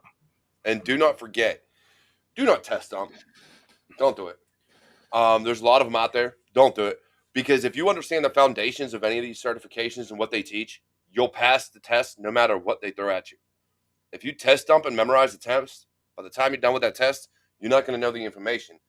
And I notice because I've talked to people and they've done the test dumps and then I've gone, hey, what's port 443? And they've been like, I don't know. You don't know the most basics, but yet you passed the test. Don't be Yeah. that guy or Right. girl. Just don't. Actually understand the foundations. Take the actual practice tests, the ones that'll teach you how the questions are asked. That way, when you go in and actually take the test, sure, you may not get 100, but all you need to do is pass. Hmm. Worry about passing, not acing. Yeah, and that's definitely a good one. And if you have 2 months, you know, it's going to be hard to really digest all that information. What I would do, because I had to do that in my earlier career, right? I had to do the CCNA, and this is real. I don't think I probably said this. I don't remember, but there was a CCNA that I needed to get for a job that I was doing, and I didn't even want to start in Cisco, but I needed to get it. So I was told I needed to get the CCNT and then the CCNA or whatever. And back then, you know, there was a lot of crams, and I was against cramming. Like I was against that because it's like, okay, if I'm going to cram, you ask me, like you said, port 443, or how do you see, your VLANs on your switch? If you don't even know how to, show VLAN brief, if you don't know that thing and you have a CCNA, you look like a moron, right? So I was like, man, but I need this because I was starting, and they said, can you get this within this time? And I was like, yeah, I think I can bang it out. And literally I had to go cram for that exam. And when I actually got onto the job, like, yeah, I was able to, thank God I had resources that I can, I had for like the first two months then when I was doing it. But it was hard, right? It was hard because I went onto this job. I passed the CCNA, CCNA in 2 weeks, right? ICND1, ICND2 in 2 weeks. And I did it. And then obviously going to the CCNP level and going on and so forth, I really started gathering more of that information. And what I did, obviously, I literally back then I had CBT nuggets, and I still have CBT nuggets, but like I was using Jeremy Chara's and Keith Walker's CCENT. It's not even up there anymore, and I had it like, so if I had to do something, I would go reference this, because this is before, literally, I probably said this before, I never used YouTube. Before 4 years ago, I never even had YouTube. I never went on youtube.com. I never looked at videos on YouTube. I never did. Like prior to that, I didn't even really know what the fuck it was. I thought it was for music. So that's true statement. So I was like, I would always use like whatever CBT nuggets or whatever other avenues I would study. And yeah, so moral of the story, don't try to cram something to get something, because you're going to be tested. Unless you have all your ducks in a row, you're going to be fucked. So yeah, don't. Pat, I was gonna say, like, someone put it in chat, like, use Professor Messer, use Mike Myers. Jason Delon is one resource, but there are several resources out there. Ian Neal is another resource, like Pete Zinger, I can't pronounce his name, Pete Zinger. He has a YouTube channel. There's a lot of free resources in cybersecurity, for Security Plus. Like, take advantage of it, right? Like, definitely recommend those. That was not available for me when I first started IT. I'm just saying, like, there are a lot of free resources now, so take advantage of it. So. Yep. So I want to mention something. It was just it's an inside joke, I guess. Someone said, "Who's going to take Pat's arms down?" And then Kevin put, "Pat's arms are cheating." If no one knows, I don't know if everyone knows, because we have multiple channels. Maybe no one even seen who I was prior to today. So at DEF CON, me and my friend James was out there, and we were standing in the line, and some kid, just random dude, it's like, "Hey, can I arm wrestle you?" Out of nowhere. And I was like, "Who the fuck is this kid?" You know what I mean? Like, who are you? And he's like, I'm like, all right. I never, I would play around back in the day, and then I literally arm wrestled this kid, and he was just saying, okay. And I was like, okay, go. And he was going with like nearly all his might, you know what I mean? All his strength. And I'm like, this dude's fucking weak. You know what I mean? Like, or unless, and I would just beat him, and then going on and on. So it was like a little, I didn't realize how strong I really was until then. And then I started facing people, and I haven't lost yet. And I think I played or arm wrestled like 41 people now, and I haven't lost. So I don't know. Maybe someone here can take me down. I don't know. But yeah, that's. No, I'll lose. I ain't even gonna try. I'll lose. Yeah, well, I'll see you at DEF CON, buddy. Love you. Let's do it. So I'll take you down. All right. I do have something here though. It's let me get to my notifications, because it'll actually tell me who the hell said it. Reload. Because I hate it. It won't tell me who said the thing. And it's still not. All right. Let's do it. Banning entry-level folks with 20+ resources just makes it more daunting, which we see time and time. That's true. Again, of like a website and a list of, here's all these resources to learn shit. Yeah. Core 3 resources. I don't know if I can give 3, but I think it would depend on what you want to learn. What you want to learn. This is your show. Who do you want to start with? Yeah. I guess entry level. I guess we'll go with Kevin. Go ahead, Kev. Do your thing. I was gonna say, like, it really depends where you're at. Like, my career advice is tailored to where you at. Like, do you know fundamentals? What do you know? Do you know TCP/IP? Do you know networking? It really depends what you know. And if you're entry level, then I'm gonna be like, okay, yeah. So like, learn fundamentals. Learn like about CompTIA A+ stuff. Learn about networking. learn about TCP/IP, learn about operating systems, hardware, software. It really depends, like where you at in your career. So I can't really give you an answer unless I get more information from you. That makes sense. So Yeah. And I'm sorry, the bit of IT, Dad, you wanted to go, man? Yeah, Go go ahead. for it. Go ahead. Oh, I was gonna say go ahead, but Oh, okay. um, Nah. Oh, go ahead. Go ahead. I go after no, you. you go ahead. I go after yeah. you. Well, thank you. I'll just go ahead and go then. You know, it's difficult. It really depends. Like I get those questions all the time, and it really depends on where you're at in your career. You know, what experience you're coming from, what background. Um, the best thing I think you can do is start looking at the jobs you want and what are some of the requirements for those jobs. You know, start figuring out, you know, what those job seekers are looking for and how you can tailor your skills to be the ideal candidate for those jobs. But I say that with a grain of salt because those job listings are a wish list. You know what I mean? Yeah. Half the time those job listings are wrote for by someone who has no idea what the actual job does. They've just copied it off of some other job posting. Oh, this sounds interesting. We're gonna ask for 5 years of Rust, and like, you know, it gets me every time. So go ahead and apply for those jobs. Is what I'm getting at, because you never know when you're the most qualified candidate to apply. But um, figure out what you need to be the field expert in a way for that position. So just Great to keep the advice. floor on you for a bit, Dakota. So like, say for let's shy away from cyber for a second and get more into the networking stuff where your bread and butter is. And now I want to get into as a network engineer in 2024. Like, what would you recommend me, and what resources would you recommend if I was, if you were coaching me? I was gonna say your coachee, whatever the fuck the Yeah. word is. If you were coaching me, your student or whatever, you a mentee or whatever. So, like, what would you really recommend people to get into the networking and become like a director of networking or whatever you did? So let's keep the shine on you. You for a know, second. if you want to get into networking, you know, I think the golden certification in networking is the Cisco CCNA. I think almost everyone here will agree with me that Cisco has kind of set the gold standard when it comes to networking certifications. And I say that because almost everyone, every employer you talk to in the industry has heard of the CCNA.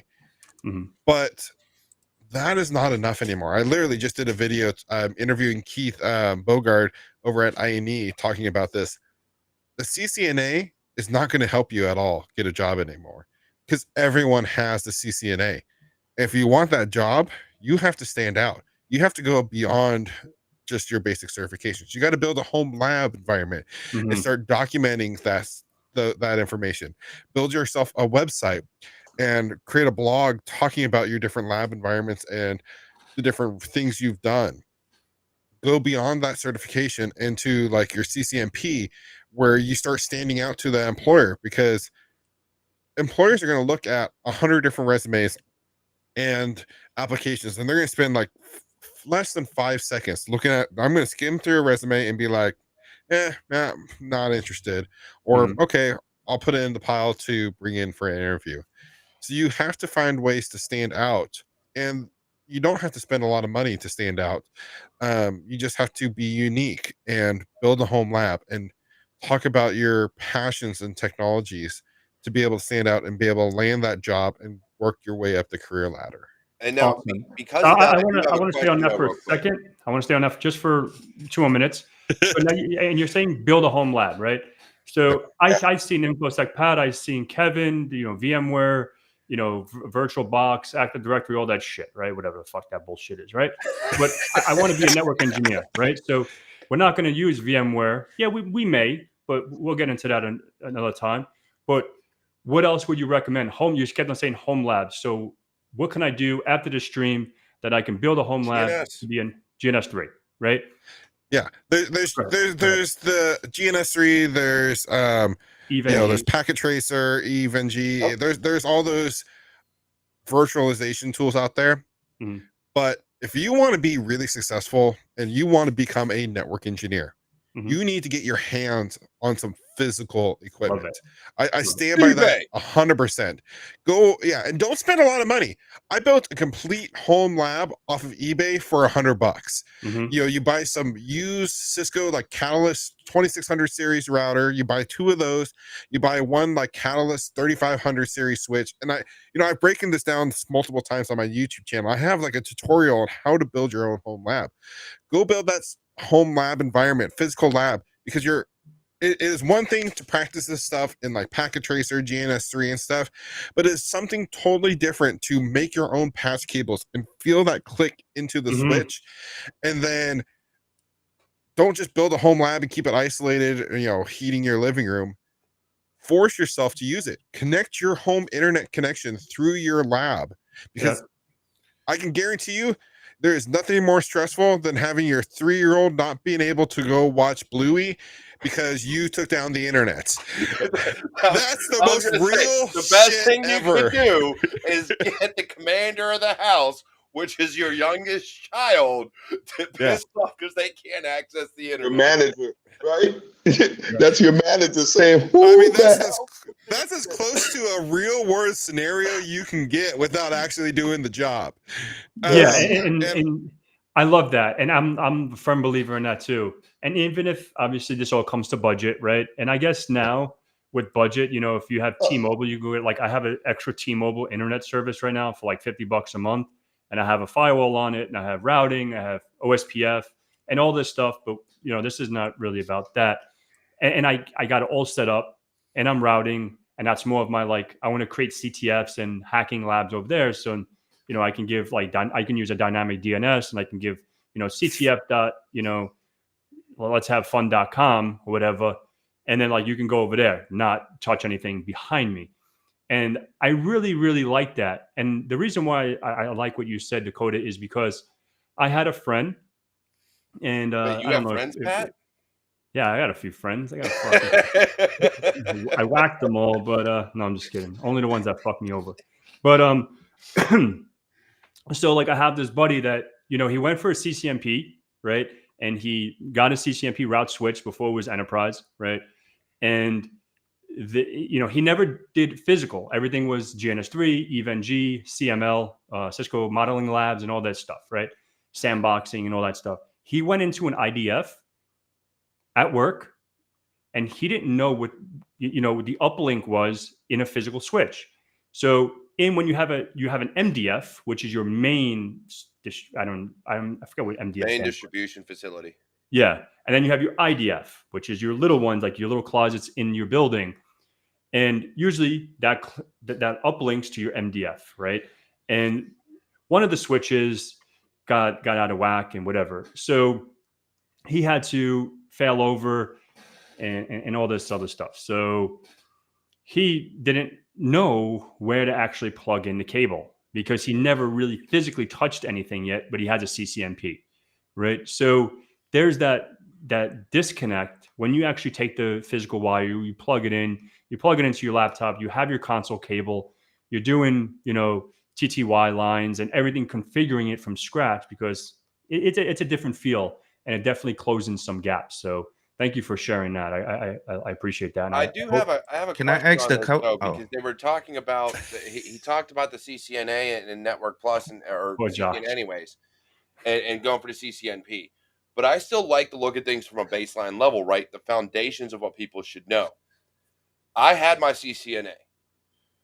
I feel like personally, now I would love to hear everybody's opinion on this.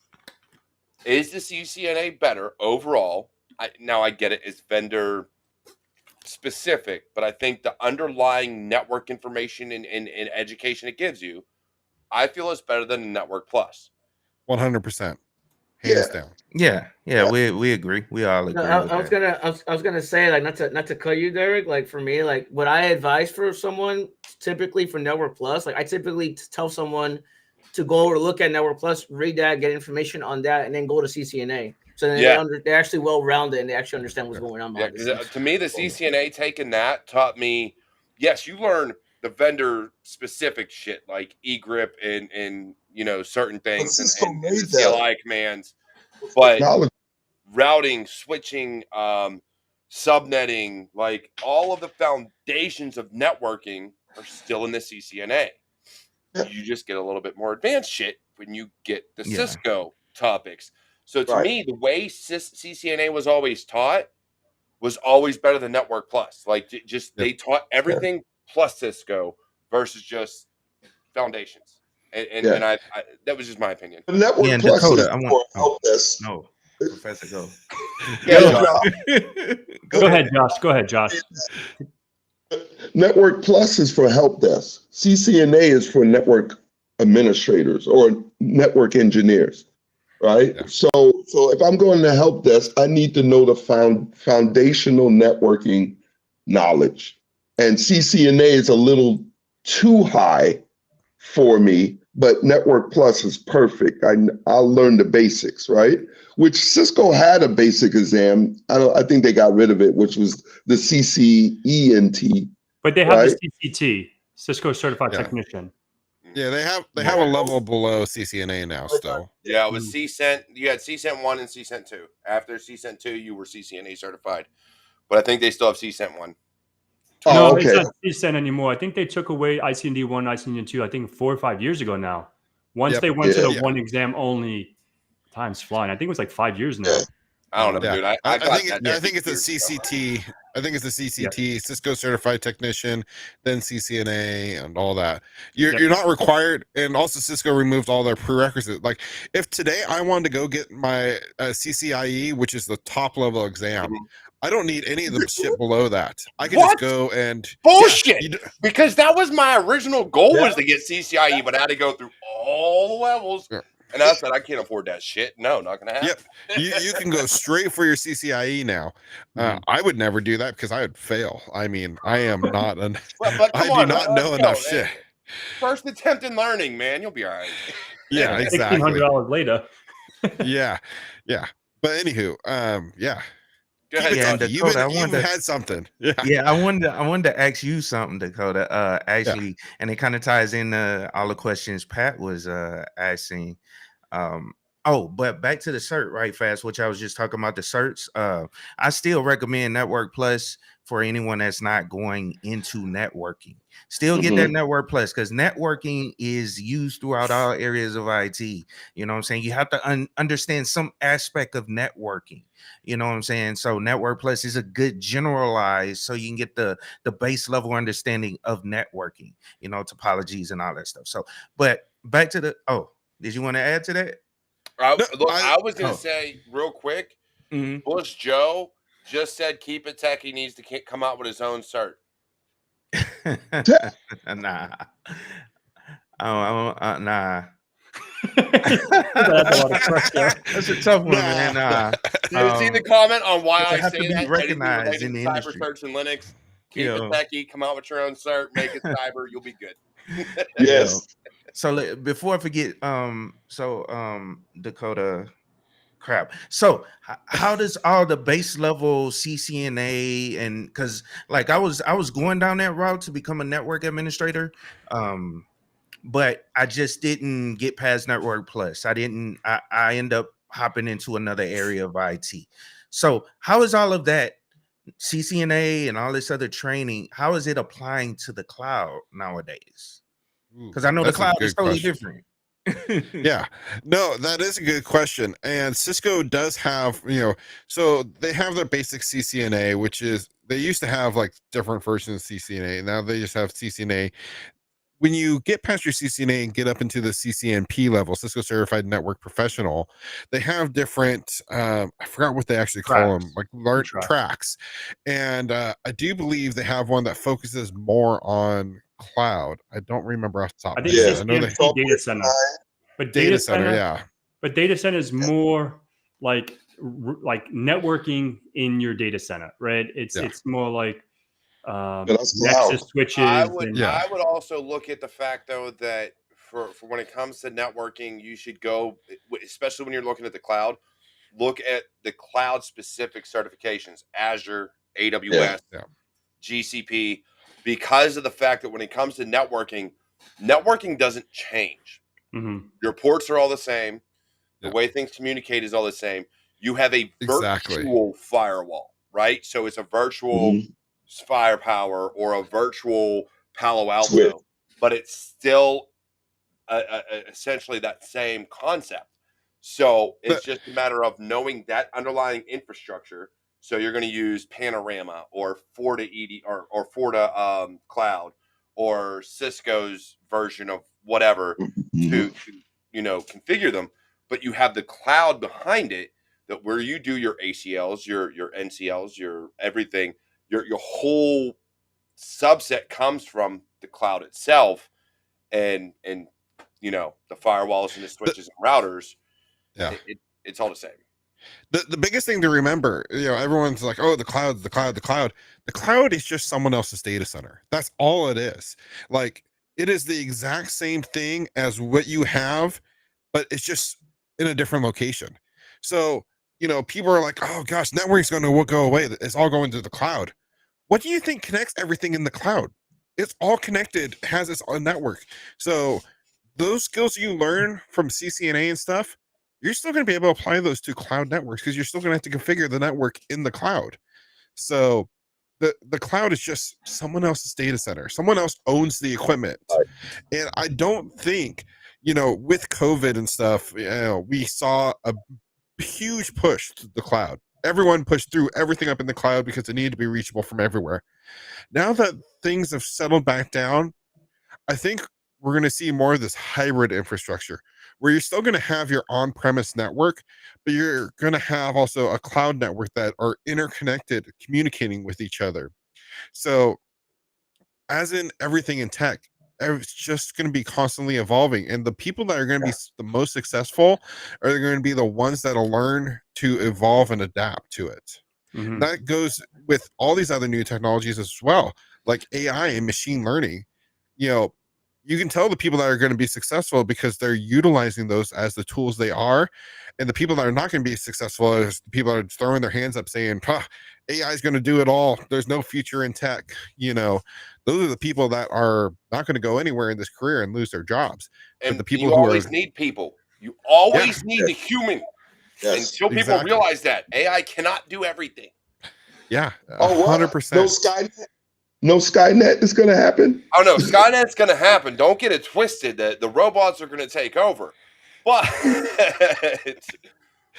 but you need that human intervention. And I'm sure in Dakota, I will get back to you.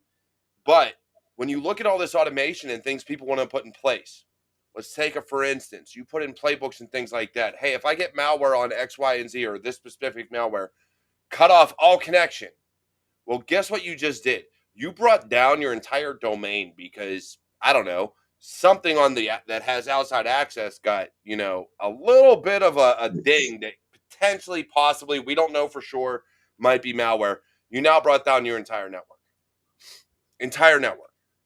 Why? Because you implemented automation without any human intervention to validate whether or not you should trigger this event. Automation can only take you so far. You still need Yeah. human intervention to be able to look at these things and evaluate. Same thing as writing Terraform code for your cloud infrastructures or Ansible or anything like that. It still requires human intervention to write and design these things. I don't give a damn how good people Yeah. think GPT is and all this other shit. Guess what? You still need a human to look at it, because if I were to sit there and write a LinkedIn post using Chat GPT, I'd venture a guess a good percentage of people on LinkedIn right now could tell me I wrote that through Chat GPT.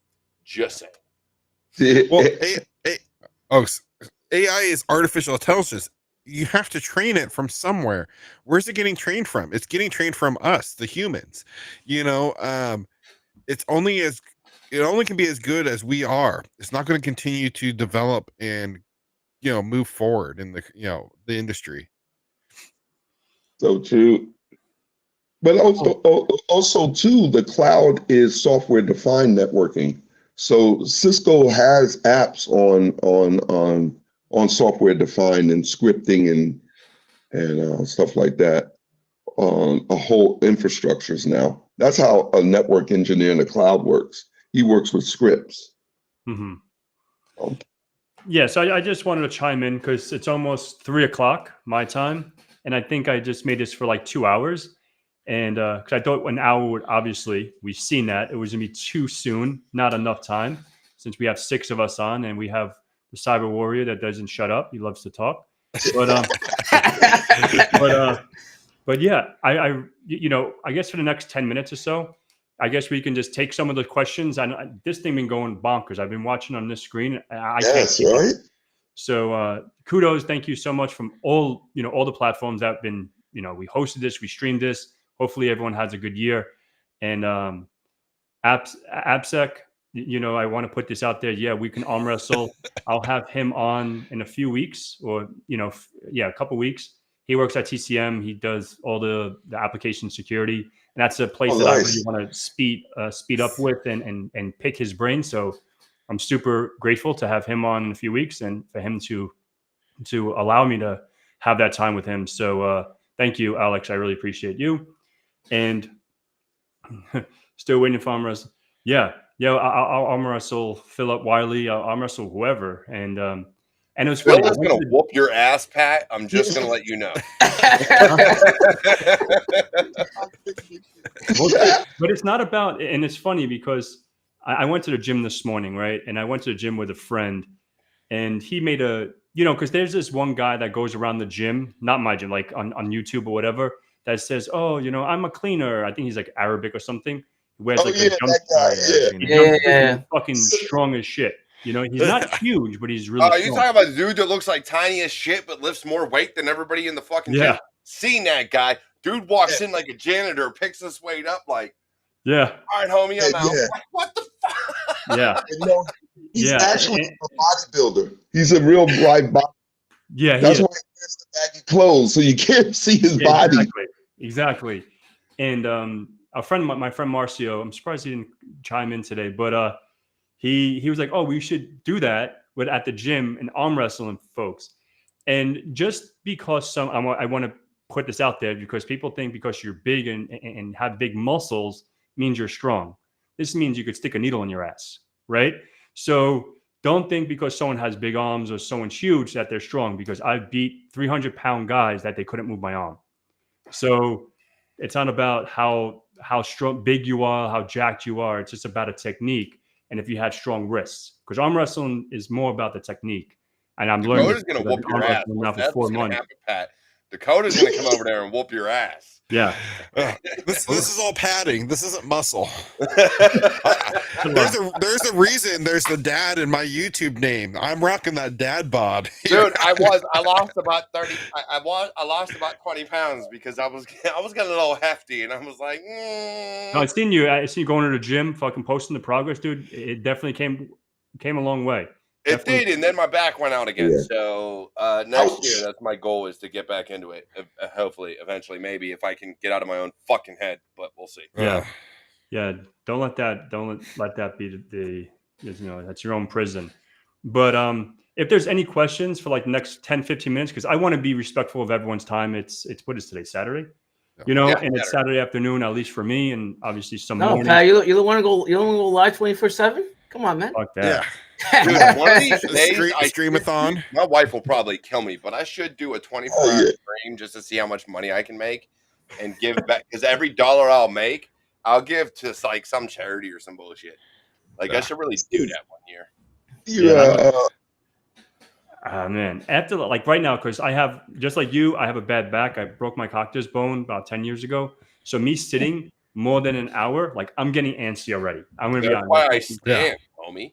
Yeah. So, you need a standing desk, Pat. Yeah, I do have a standing desk, but the way I have my cable set up, I'm like weird.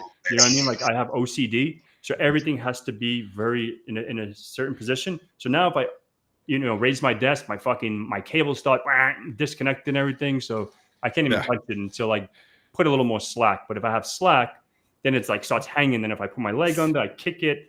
That's fucking. Can you do my cables, Pat? Because my OCD hasn't kicked in for my cables. I look at them and go, "Fuck it." So we'll take some questions, and we got one.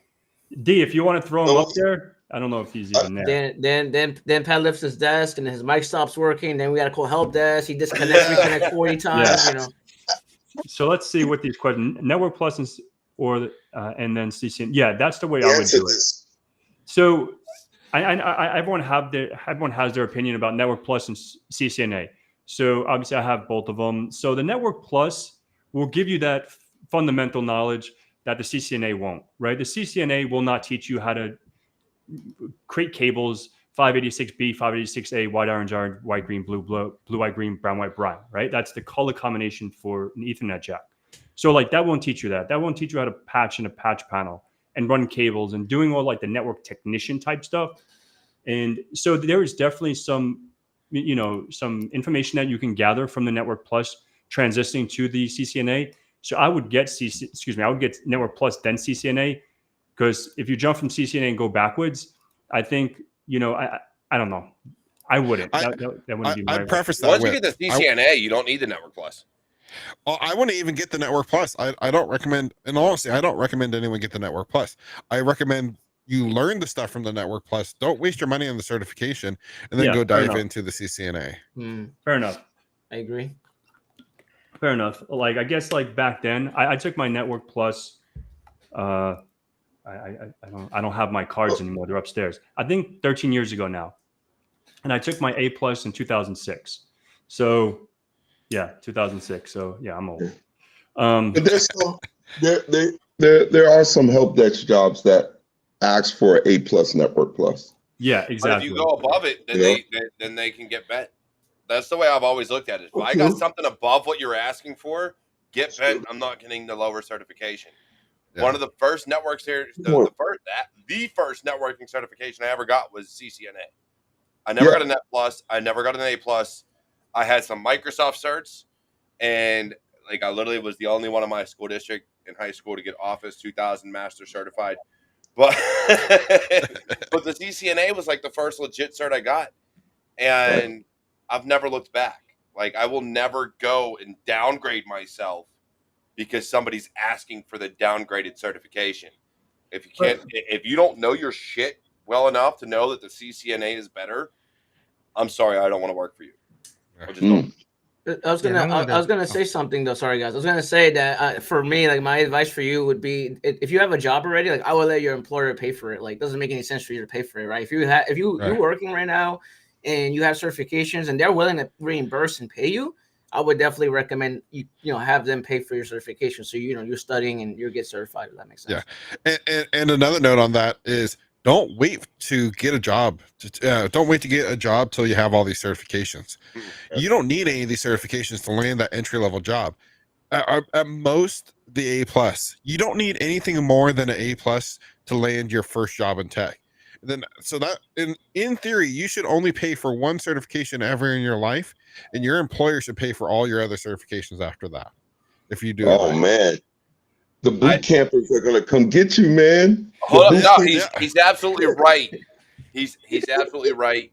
Don't do it. Yep. Look, you have two options to make it in IT and cybersecurity: school of YouTube, right? Build your own labs, learn how to build a resume. Actually, three. Go into debt by going to college and boot camps and shit like that, and getting your certifications and degree. Or go in the military, right? Those are your three options for getting into IT and cybersecurity. Military, we're not going to agree, disagree, doesn't fucking matter. However you want to look at it, they will pay for everything. They will pay for all of your certifications. They will pay for all of your degrees. They will pay for everything you need to do. Love it, hate it, it doesn't matter. It literally is one of the things that will change your life. You'll make shit pay initially. Let's be honest. You make pennies on the dollar to be in the military. But you have a free education that when you decide to get out in 6, 8, 10, 15, 20 years, whatever the case may be, you got a whole career ahead of you that is literally your ticket is written for you. But the caveat, know how to write a resume. But the caveat to that is, when you do join the military, make sure you tell them recruiters you want to go into IT, because they're not going to pay for those certifications if you're working as an infantryman. You're not going to get sent to, I had A a fight plus for mine. school, yeah, A plus training on all that stuff. They're not going to give you those vouchers at all. So you had to go. What is it? 25 series, In the 25. Army, it's 25 series. Yeah, in In the Army. Air Force, Air Force and Navy will put you directly into your job field. So you'll end up in a career field. If you go in there telling you want to do IT, they'll go in there and put you in their IT, cybersecurity, whatever the case may be. You'll get those certifications. Army and Marines, you are always a soldier or a Marine first, or rifleman first, whatever they want to call it. Your job doesn't necessarily matter, but you still tell them you want to do IT. So 25 series, which is Signal, 17 series, which is offensive security, so hacking and pen testing. And then you have 35 series, which is MI. So you could do those in the Army. I don't know what the Marine career field equivalents would be. And another thing about it, you gain invaluable experience. Most people say, "Oh, I got the certs, but I don't have any experience." That's one thing you'll get in the military as well. Yeah, you'll be a rifleman. Yeah, you'll be a whatever, first, but you'll gain the experience of actually working on the military's network throughout your career. So just saying. No, I was gonna say, Derek, you said 3 options. I mean, for me, it's 4 options actually. The 4th one is gonna be, because we live in the United States, right? So the 4th one is gonna be Proscola's, Empower, Bird America. There are actual nonprofit organizations that actually give you certifications for free and do resume writing and actually make you go into like job recruiters and stuff like that. And then you could also, if you're African American, you could join Blacks in Cybersecurity. If you're Hispanic, you could join Raíces Cyber. They do free certification training. Like if you're a female, there's Women in Cybersecurity. So there are free training out there for anyone that's reaching out. Like the United States, we have a lot of free stuff available. You just got to look out for it, if that makes sense. I want to add on to what Keeping It Techie was talking about his experience. Anyone says that it is too hard to get into the field because they don't have experience is being lazy. I'm just going to come out flat out and say it. There is plenty of opportunities, no matter which one of these paths you take, to get experience. Whether you're volunteering for like a local church or a nonprofit organization, you're building your home lab. Everyone can build experience no matter which one of these paths you decide to take. So people are like, "Oh, I can't get this job because they want 2 years of experience." Well, what are you doing sitting on your butt still? Go out and build your experience. You'd be surprised that you're probably more qualified for that job than you give yourself credit for. So, yeah. No, I agree. And I want to add on that too. And I don't really talk about this, but it's like people with disabilities as well, right? Like people have, and I have a disability. I don't really talk about this, but I do, right? This is probably the first time I'm coming out, and people don't believe it. People don't think of it. People, I have friends that I went to school with in college and like, oh, like I want to do this, but I think I'm too retarded, or too stupid or whatever the word is, and people are like, oh, I can't do this. I can't do this.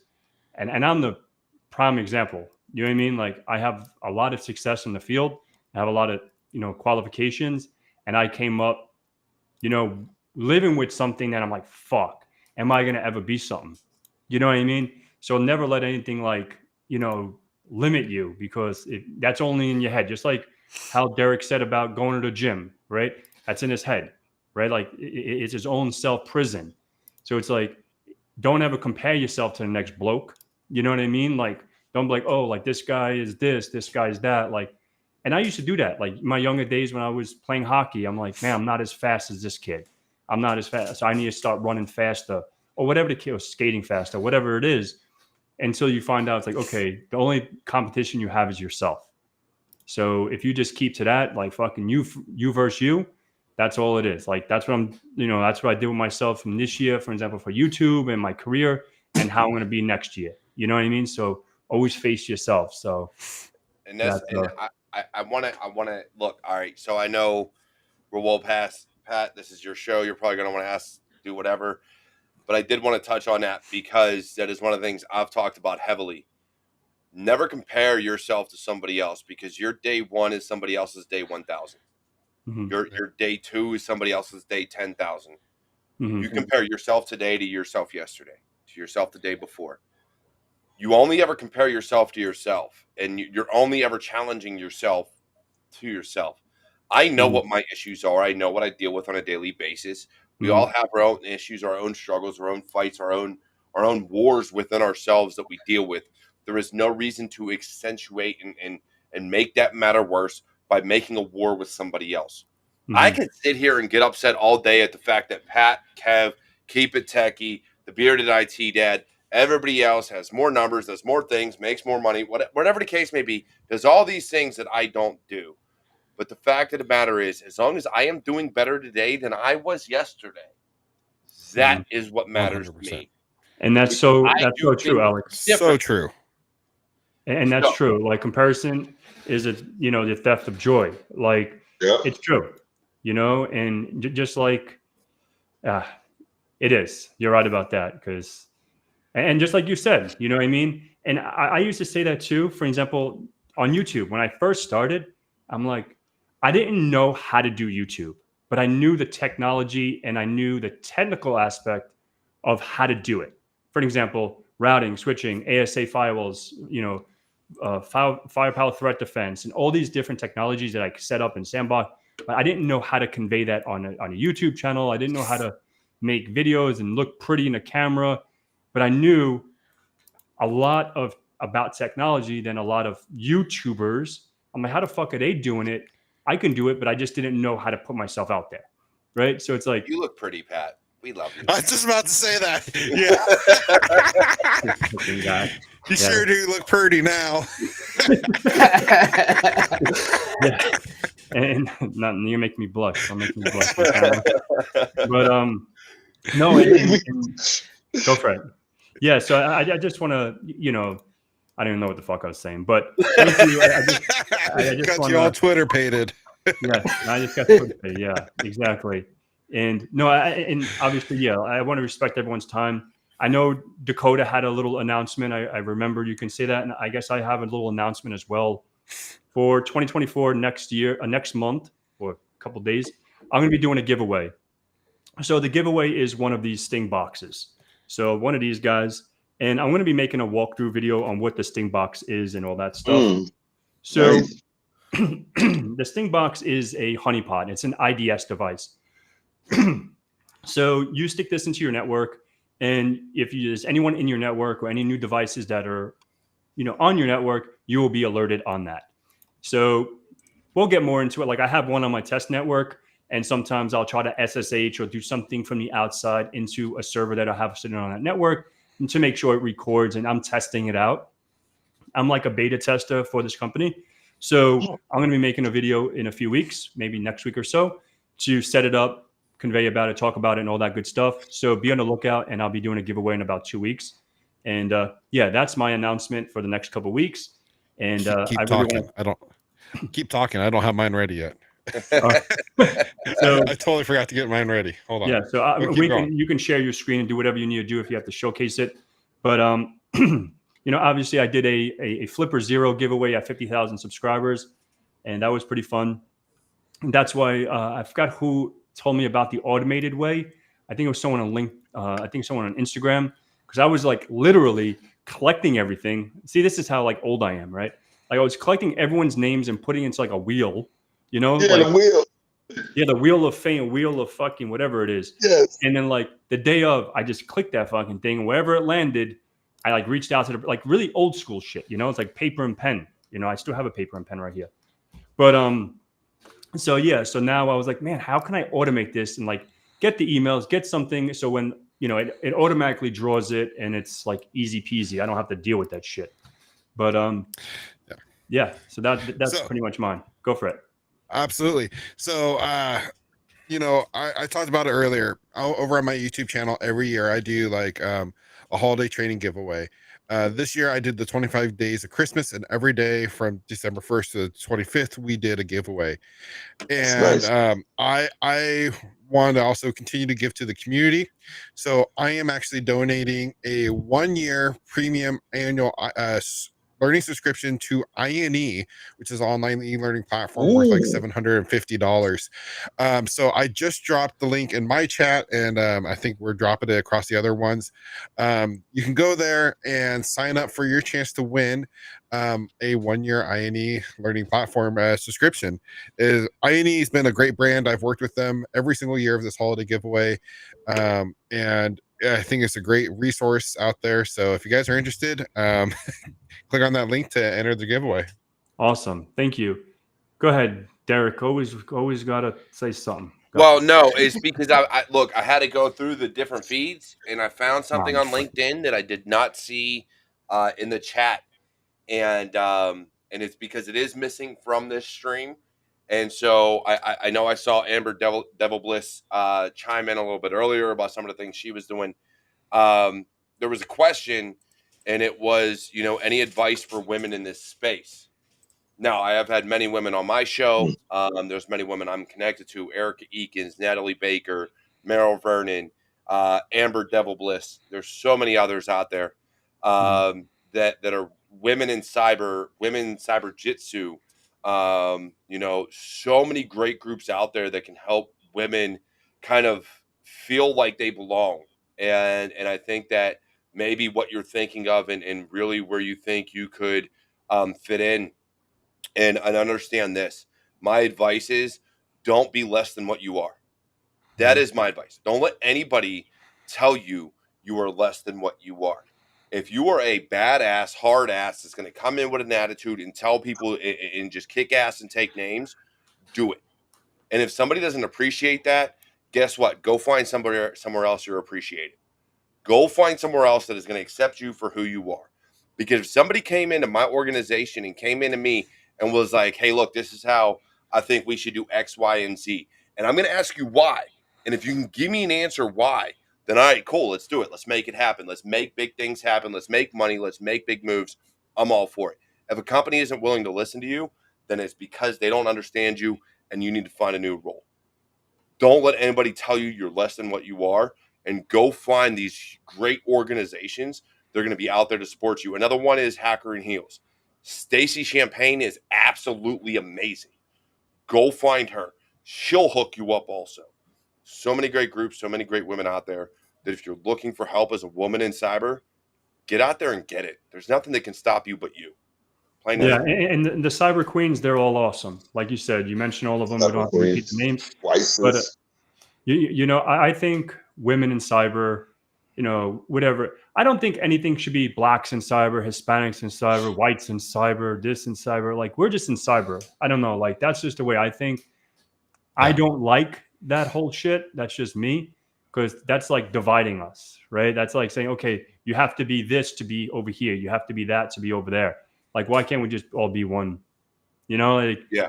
That's just my shit. You know what I mean? Like, I grew up like that. You know what I mean? Like, I did grow up in an area that only this person or these people are allowed on this corner. If you go over there, you're not allowed. And it's fucked up. You know what I mean? Like, I don't like that. Like, I grew up with friends that were like, "Oh, I'm from J Block. You can't come over to K Block." Yeah, and I agree with you, Pat, on that. You know what I'm saying? It should be just, we're all in cyber or whatever. But I think a lot of times when people do that, it's just to show that certain groups that are not highly represented in that area, to put them out there or put a face on it and just saying, hey, we are in cyber too, and you can do it too, for that little black girl that doesn't know that she can do that, you know what I'm saying, or whatever, Hispanic or whatever, that you can do that as well. And so I agree with what you're saying, though. You know what I'm saying? I just wanted to add that caveat, because I think it is important in certain. I agree with Kiviteki. I agree with Kiviteki because I get that a lot when I make YouTube videos. Like, it's good to see an Hispanic actually make videos on YouTube. I can relate to you because you're Hispanic, and we get that same review, Kiviteki, because you're African American, right? So it's like, okay, if he could do it, I could do it too. So sometimes it's those things as well. I do agree with that. So yeah, but yeah, I guess like.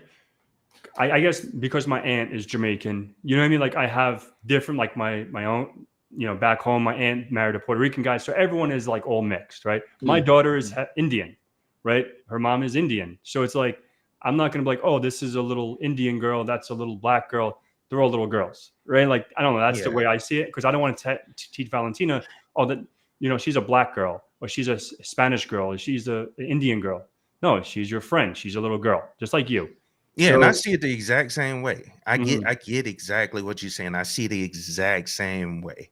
mhm. You know what I'm saying? I'm sorry. I didn't mean to cut you off, but No, it's just true. wanted to let you know I I agree. think that conversation is good to have sometimes, right? And because there's a lot of that. I've seen it. I keep my shit on the DL, right? Like Eminem, right? He listens to all the rappers, upcoming rappers, and then he comes out with a diss song. But it's just like, He listens to them all and then just disses them. Fuck it. yeah, You know just what? disses them Fuck all, you. or he gives them credit, right? Whatever. But yeah. So yeah, me too. Literally, it's like 15 minutes. So I went, Dakota went. So anything you want to say, Derek, besides what you've No, already I said, mean, really, for me, close out? it just comes down to the fact that look, one, everyone belongs. We all belong here. We are all family. We all want the same thing. We all want security. And look, I'll be the first one to tell you, I have a huge distrust of huge multi conglomerate fucking organizations. But this is our job. This is what we do, and this is what we love to do. We love breaking into shit. We love fixing shit. We love partially fixing shit because once we broke it, we don't know really how to put it back together again. But that's the hacker's mindset. That's kind of what we do. We take things apart and we try to figure out how to bring it back together. But any one of us is there for everybody else. We absolutely love you all. Reach out to anybody. You don't have to sit there and let's be honest, and this is where I'll be honest. If you're looking for someone to look like you because you want to feel like you belong, or you think nobody else is doing the same thing, then be the first. Be the first. Be the first one to do something. Be the first one to break into something. Be the first one to write a certain program. Be the first one to do something. Be the first. Don't be afraid. Because the moment you let that fear control you, the moment you let someone tell you you can't do something because of X, Y, and Z, and you give them that power, you've screwed up. Because now Mhm. you've taken your life out of your own hands. Yep. Take Facts. control of who you are. Take control of your destiny. Take control of your fate. Be the first. Be the first one to write the best program in the world. Be the first one to develop the best automation for a car. Be the first one to develop the best automation for something. Be the first one to develop the best MDR or the best EDR or the best whatever. Be the first. Be the one that sets yourself apart from everything else. Because when everybody else tells you no, you tell yourself yes. You can do it. 2024 is a brand new year, and we got it coming up in about 2 days. Go out there, make big things happen, and be the best that you can be, and be better than everything else that everybody ever said you could be. Awesome. Good. Roger, any closing statements? Anything that you want to share? What's going on? If you want people to know where to find you and all that fun stuff. Oh yeah. YouTube Well, channel, Roger. sorry. yes, I know. I got to get a YouTube channel like you guys, man. I'm on Discord, but I want to this year. I want us, especially us six, to collaborate more on each other platforms. Do more stuff together. Because we're all on the same mission. Why not us help each other? So I'll open it up. If you guys got anything going on, I would love to help you out. On your platforms. You got classes you're teaching. I could be your co-teacher or whatever, right? Because just us doing it alone, yeah, we can have a big reach, but I think us doing it together, we could reach more and don't burn ourselves out, right? Awesome. So Awesome. Thank you for that. And Josh, any last things? Then we'll go to Kevin and wrap it up. Yeah, my last thoughts. No, I appreciate you letting me on for this, Pat. This was an awesome experience. Good to talk to all you guys. You know what I'm saying? And we definitely need to keep things going. As far as collaborating or working together, because we all pretty much had the same goals. You know what I'm saying? And my channel. Hopefully it grows a little more, but just what was I gonna say? I'm kind of Take your lost what time, I was man. gonna say. um Crap. I forgot what I was gonna go to. It was something dealing with crap. Never mind. Just come back to me. All I right. know you finna close it out, but Yeah, if so I we'll think go to of it, Kevin and go I'll back hop to you, and back then we'll in. close it out. So go ahead, Kev. Any last words? Anything you want to say? Yeah, Any fun stuff? And I was gonna say, like, you got like just what Derek said, you belong in IT. When I first started my job, when I first started getting into IT, I got a lot of hate on Reddit. So when I was brand new to IT, I went and asked for help on Reddit, and people would pick and bully me and treat me like shit when I first started getting into IT, and I didn't get any positive feedback, and I failed my CompTIA A+ twice in a row, and I got destroyed because I didn't know anything about IT. Then I did it again. I passed my exam, and fast forward, I've been in IT for over 9 years, and I created my YouTube channel to share what I know, to share my success, to share my failures. I will share. I'll keep it real, just like Pat. Like, I share my failures and my success. And yes, you do belong in IT. Just find your community. There are communities out there. Don't be an island. What Professor Mike Myers says when I interviewed him, he's like, don't be an island. You have to go and reach out to people. You have to put yourself out there, see who knows you, and talk to those people. Like, reach out to people, go to conference events, go to B-sides, right? Just talk to people and see what happens. Put yourself out there. And I'm saying that you definitely belong in IT. And like I always say, like, I'm a little religious, right? Like, I'm a religious person too. So like, I would say God is good, and it got to put me with people for a reason. Like, God put me to be live with Pat for a reason. God put me with the people that are here for a reason. So I'm always a positive person, no matter what happens. It's just the way my mindset is. I always keep it positive, and that's just how I am. And that's my advice for everyone here. That's it for me. awesome. Thank you, Kev. And go back to Josh, and we'll Yeah. close it out. I remember what it was. So the reason I brought up my channel was basically saying that a majority of what I talk about on my channel is Linux. I think it's important for people to learn Linux. It's used in all aspects of IT. I mean, you're seeing it in the cloud, you're seeing it in, pretty much everywhere in IT. And so it's a good thing to actually learn. You know what I'm saying? Even if you're not gonna, pursue a job in that area like a Linux administrator, it's good to learn because it's used in cybersecurity, in all aspects. So that's pretty much all I wanted to say. You know what I'm saying? I appreciate it again, Pat, for thinking of me and inviting me, and shout out to all you guys' channel. And I wish I knew about Restream before this. I had to create an account. I would have restreamed it as well. I seen all you guys restreaming on y'all channels. I would have done the same thing if I if I knew y'all was using it, if I already had an account. So sorry about that, but I'll do it the next time. Yeah, and I want to have you a one-on-one on a Thursday. So you have the account now, and you can restream that to your channel. So okay, awesome. Cool. So yeah, so I'll answer one question that just popped up.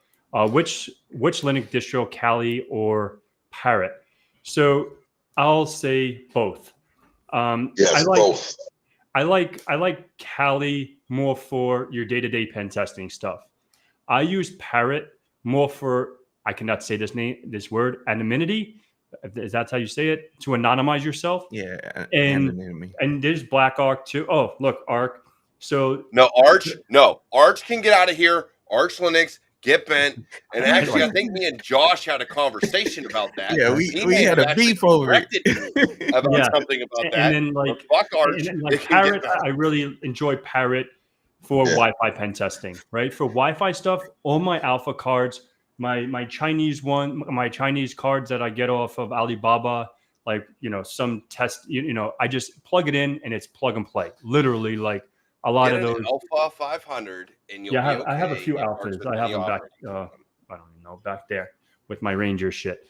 But yeah. So I really appreciate, my closeout was like, thank you so much. Let's, appreciate everything that happened this year. Thank you guys for, being on the channel for fucking 2.5 hours. And I really, from the bottom of my heart, thank you guys. And let's kick ass in fucking 2024. And let's stay in touch, and let's maybe make a group on whatever, Discord or what, we can stick to our thing on LinkedIn. But if anyone, obviously from any channel, obviously help support each channel, right? We can subscribe to each other's channel. and just grow the community. And hopefully you guys, can cross learn or whatever, learn from each other. And me and the Cyber Warrior kind of spirit of, yeah, that's funny, Alex. Yeah, and yeah, we'll talk about that. We don't want to go on another high horse, but thank you so much. And if there's any comments, if anyone sat here for 2.5 hours after the fact, leave it in, if you have any comments, leave it in the comment section below on each channel or whatever channel you watch this. And love you guys, and let's have a happy new year. Happy New Year. Happy New Take Year. care. Love you all. Have a good one. Take care.